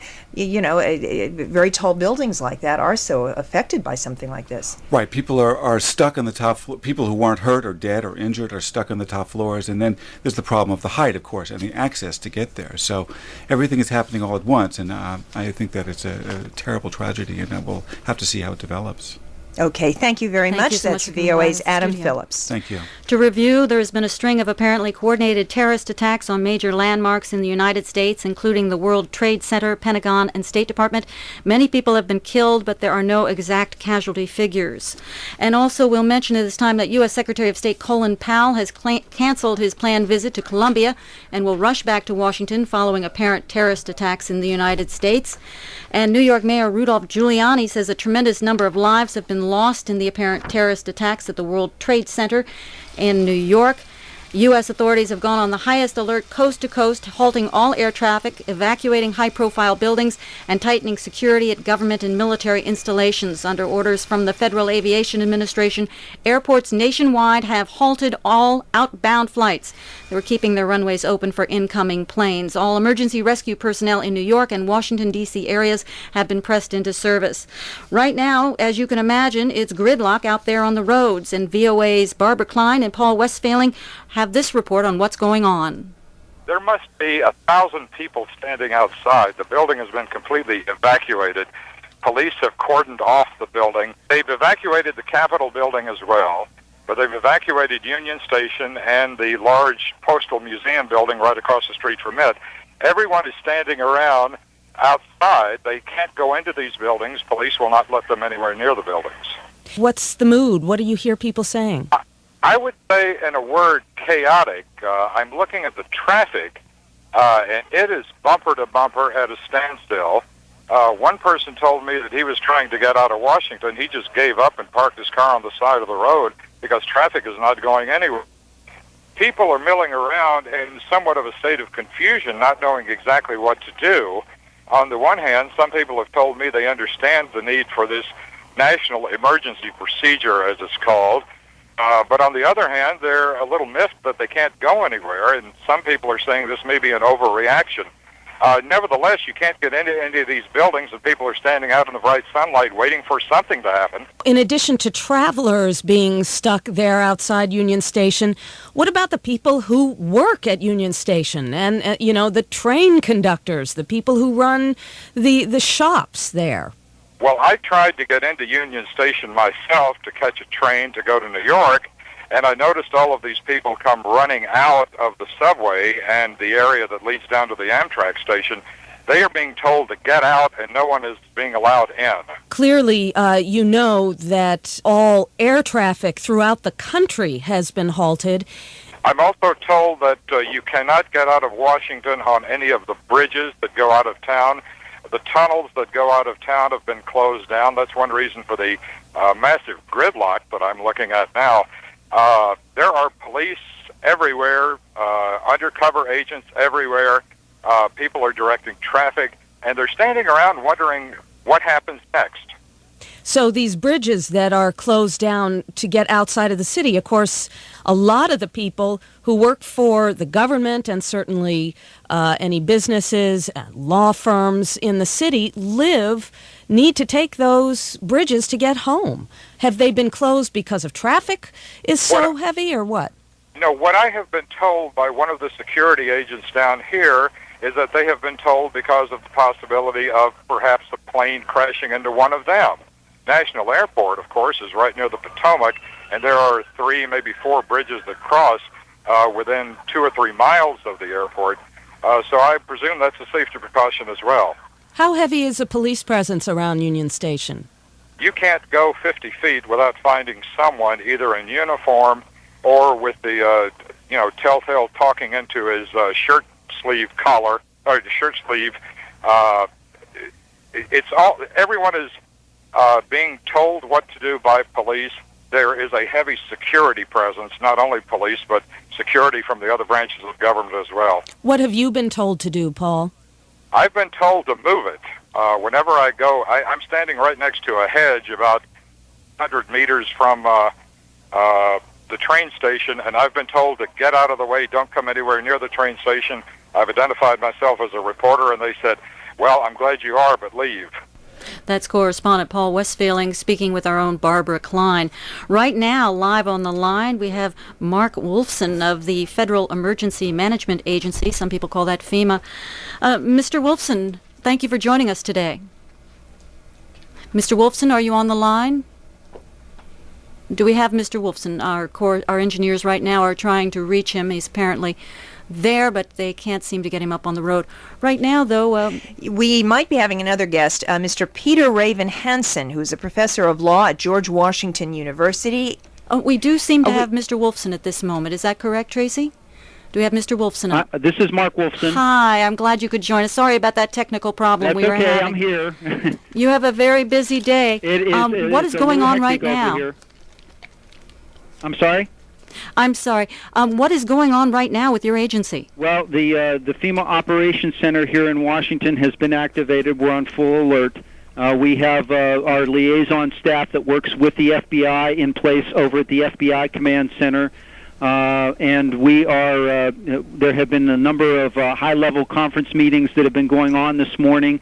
We have activated the Federal Response Plan, and we are making sure that all the resources that are needed to respond to the situation as it develops are quickly made available. Hello, Mr. Wolfson, are you still there? I'm here. Great. What is involved in the Federal Response Plan? Well, the Federal Response Plan has been in place now for since the early 90s, and it's a plan that we use for all types of disasters and emergencies when it reaches a level where the federal government needs to assist. Several years ago, a special terrorism annex was added to the plan so that we would clearly outline which agencies and departments would have responsibility for what types of responses. We are also joined now by Mr. James Witt, who is the former director of FEMA. Mr. Witt, has there been any instance like this? Is this something that, FEMA is prepared to handle an attack like this or attacks like this? Hello, Mr. Witt? Mr. Wolfson, are you still with us? I'm here. Oh, great. Thank you very much. You must be overloaded today with all this going on. Can you tell us the situation out there? Details? Well, the situation here at FEMA headquarters is we are still open and operating. As you may have already reported, most federal employees in the Washington, D.C. area have been sent home, but all essential personnel at FEMA are still on the job operating. We have an operation center that's up and running. We have a mission to carry out, and we are coordinating the federal response to the consequences of the situation that's occurred today. How big is the situation that you're trying to deal with? Well, the reports are still coming in, and needless to say, the most severe damage has occurred up in Manhattan, in New York City, with the collapse of the two towers. We do have 4 of our urban search and rescue task forces which have been activated. These are the same task forces that were used after the bombing in Oklahoma City to search the building there, and these are made up of firefighters and paramedics and structural engineers who are specially trained to work in that type of environment. Do you have any phone numbers people can call if they need help? Not at this point. I don't have any numbers for them right now. No. And I was wondering specifically, are you providing anything for civilians that are out there? Well, the response to a situation like this in the New York City area it's primarily being directed and handled by the local authorities, the New York City Fire Department and Police Department, and the city itself has its own emergency management office, and we are in the background to support them, but they are on the front lines to ensure the safety and security of the public. Of course, there's no way to be prepared for events like this, but we have been very cautious lately about terrorists. Were you somewhat prepared? We have been working, the key agencies have been working for some time now on the plans to coordinate response to situations like this, and we all know each other well. The connections are there, the plans are in place, and we're right now very busy implementing them. Well, I'll let you get back to work then. Thank you for joining us. That's Mark Wolfson with the Federal Emergency Management Agency. Well, in the Middle East, VOA's Greg Lamont gave the news about the terrorist attacks to PLO's spokeswoman Hanan Ashrawi. Oh, God, I hope not. I hope not. What group? I doubt that, seriously. I don't see how they can do this. I really don't. I don't know. I don't see that. This is awful. This is horrible. I can't. No. I hope not, and I can't believe it. I don't know. Of course, I hope it's not Palestinian. I don't think it is. And I don't think that these actions are actions that can be condoned or accepted by anybody. This is horrible. It's horrific. I don't want to comment on this because I really don't even want to link Palestinians to such actions, frankly speaking. That is PLO spokeswoman Hanan Ashrawi. Well, meanwhile, around the world leaders are expressing horror and sadness at today's terrorist attacks in the United States. French President Jacques Chirac says the people of France are entirely at the sides of the American people. Mr. Chirac says he feels a horrified sadness at the news of the terrorist attacks at New York's World Trade Center and the Pentagon in Washington. British Prime Minister Tony Blair says he is terribly shocked by the terrorist attacks. He describes the attacks as the most terrible, shocking event and offered his condolences to President Bush. Russian President Vladimir Putin also has conveyed his deepest condolences to the American people, condemning both attacks in New York and Washington. And German Chancellor Gerhard Schröder has called a meeting of the Federal Security Council after the wave of terrorist attacks here in the U.S. The council will meet later today in Berlin to discuss the response of German authorities to the attack. The Federal Security Council is made up of key ministries. Meanwhile, the U.S. Embassy in Berlin has declined to comment on what, if any, measures it is taking in Germany. I'm Susan Yockey along with Sarah Williams in Washington, and you're listening to a special report on VOA radio, television, and the Internet. If you're just joining us, here's a summary of what's going on. There's been a string of apparently coordinated terrorist attacks on major landmarks here in the United States, including the World Trade Center, Pentagon, and State Department. Many people have been killed, but there are no exact casualty figures at this time. 2 airplanes crashed into both 110-story towers of New York's World Trade Center after reportedly being hijacked. Both towers collapsed later. Just minutes after that attack, an explosion rocked the Pentagon here in Washington. A witness told VOA that he saw an American Airlines passenger jet flying extremely low and fast just before the blast, but it was not immediately clear if the plane crashed into the building. An airliner also crashed outside Pittsburgh, Pennsylvania. It is not known if that crash was related to the other incidents. Smoke was seen on the Washington Mall, which spans the distance between the U.S. Capitol building and the White House. Many federal government buildings in Washington have been evacuated, and traffic in the city is gridlocked, with people fleeing in droves. President Bush called the crash in New York an apparent terrorist attack. Aviation authorities have grounded all airplane takeoffs around the country. And we are joined now on the line by Peter Raven Hansen, who's a professor of law at George Washington University. He is an expert in counterterrorism. Was there any indication that such a thing could happen? I'm not aware of any. Most of the scenarios that the Federal Emergency and Anti-Terrorist Forces have dealt with involve weapons of mass destruction. I don't even know if they have practiced in response to an attack by hijacked planes like this. Mm-hmm. And I certainly am not aware that the intelligence community had picked up the possibility of this kind of attack. Well, how would American and international authorities deal with this kind of an attack? Because this was clearly pretty carefully planned. Yeah, the scale and the professionalism, the need for pilots, the navigation skills, and the coordination suggest that this isn't some small cell, and that may offer some hope of tracing the perpetrators. But how they deal with them is going to be a difficult issue. If they're not state-sponsored, there's the question whether you go after the host country where they are located, if we can find them. And we've never been able to find Osama bin Laden himself, if he was involved. And in any case, I suppose it's premature for me to mention a name of any kind, since we made an error in the Oklahoma City bombing and looking abroad for the perpetrator. But I would think they would have a better chance here than in some prior incidents because of the scale of the attack. Mm-hmm. Who would be some of the, we don't always want to get speculative, but who would be some of the more likely suspects, do you think? Well, I would doubt that this would be some internal militia group because of the sophistication of the attack. They don't seem to have the resources or the numbers to mount something like this, so one would naturally look abroad. But I'd be hesitant to point the finger. We're so ready to charge Palestinians or Arabs without further information. One wouldn't want to say that. Clearly, Osama bin Laden's network has the finances to consider an attack on this scale, and that would obviously be a major suspect. But I don't think we have any information yet for one to be more specific. Were there certain lessons learned in the investigation following the bombing in Oklahoma City that perhaps authorities could use now? Of course, this is a much larger attack. Well, one lesson was, not to assume automatically that the attack comes from abroad. I think you'd have to keep an open mind generally here, but I don't think we'd have to keep it open very long because, as I said, the number of attacks and the coordination makes it easier, I would think, in the end, to trace this one.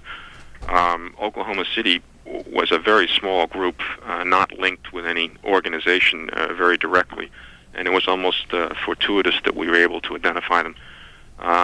In this case, it's a much larger group, very well financed, and I would think it would be easier to determine who it is. Okay, thanks very much. That's Peter Raven Hansen. He's a professor of law at George Washington University and an expert on counterterrorism. Now we're joined again by James Witt, the former director of FEMA. That's the Federal Emergency Management Agency. Mr. Witt, thank you for joining us. Oh, thank you. What can you tell us about what's going on today? Well, of course, I'm not close to the situation. We're at our farm in Arkansas, and we're supposed to fly back to Washington this afternoon, but everything's canceled. So, but it just brings back haunting memories of Oklahoma City, and what happened there. But this is 10 times worse than that, and I know they're right now probably evacuated the operations center in Washington and working very close with the state of New York and the city of New York and the FBI right now, because this is what you would call a crisis and consequence situation at the same time. It's a criminal act as well as a disaster situation. So this is going to tap all the resources that's available to be able to respond to help meet the people's needs here, and also the emergency workers up there. In dealing with the Oklahoma City bombing situation, what were the biggest obstacles you had to face? Well, of course, the biggest obstacles was the fact that it was a crime scene as well as a disaster scene, and the working both at the same time to protect evidence as well as to try to see if anyone was still alive in the building. Had to be very well coordinated, and Weldon Kennedy was the FBI agent on the scene at that time and did a great job, and it worked extremely well. You were dealing with federal, state, local law enforcement, fire departments, all of it, but just massing the resources to be able to respond and to support the state and local governments is a daunting task in itself. Did you think that the organization would be prepared for something like this? Well, I think we're as prepared as we can be, but to be prepared for something of this magnitude would be very, very difficult. And I mean, this is really, really bad, and I know everyone's doing everything they can and trying to save as many people as they can, but this is very difficult. What steps had been prepared for a crisis situation? Well, of course, after the Oklahoma City bombing, there was a lot of effort went into the anti-terrorism program and the training of it. Training of 120 metropolitan cities, and New York was one of those cities, and just to make sure that everyone had everything in place that they could possibly put in place, from a biological to a bombing to whatever it may be.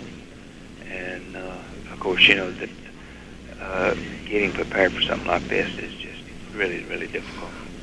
Well, thank you very much for speaking with us today. That was James Witt, the former director of FEMA. Ibrahim Hooper is the spokesman for the Council on American Islamic Relations, a Washington-based Islamic advocacy group. And we should say right now, we do not know who is responsible for these attacks, and we don't want to associate any organization with being responsible. However, he has spoken with one of our correspondents, Stephanie Mann. And Mr. Hooper says he and other Muslim Americans are shocked by the terrorist attacks which occurred in the United States today. As with all Americans, we're utterly sick about this whole situation. It's devastating, and of course, all Muslims anywhere would condemn utterly these apparently vicious and cowardly acts of terrorism against innocent civilians. And we would join with everyone in calling for the swift apprehension and punishment of the perpetrators. I mean, no political cause could ever be assisted by such immoral acts. Is this a reaction, a reflection, do you think, of U.S. foreign policy?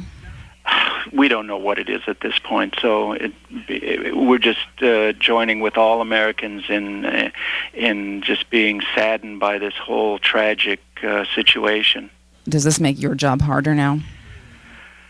We'll see what develops here, but let's say it doesn't make it easier. I mean, as in the past, when there have been terrorist incidents, people automatically turn... Yeah, there has been a rush to judgment in the past to blame Muslims for these things, and we hope that doesn't happen. But we need to sort out the situation. I mean, our considerations may be secondary at this point to those of the perhaps thousands of people who have died today. Ibrahim Hooper of the Council on American Islamic Relations. He was speaking with our correspondent Stephanie Mann. And once again, we do not want to associate the Muslim community with this attack today. We have no information on who was involved here, who was responsible, and we do not want to associate any organization with responsibility until we know what had happened. You're listening to a special report on VOA radio, television, and the Internet on today's attacks here in the United States. And to summarize what's been going on, there has been a string of apparently coordinated terrorist attacks on major landmarks in the United States, including the World Trade Center, Pentagon, and State Department. Many people have been killed, but there are no exact casualty figures. 2 airplanes crashed into both 110-story towers of New York's World Trade Center after reportedly being hijacked. Both towers collapsed.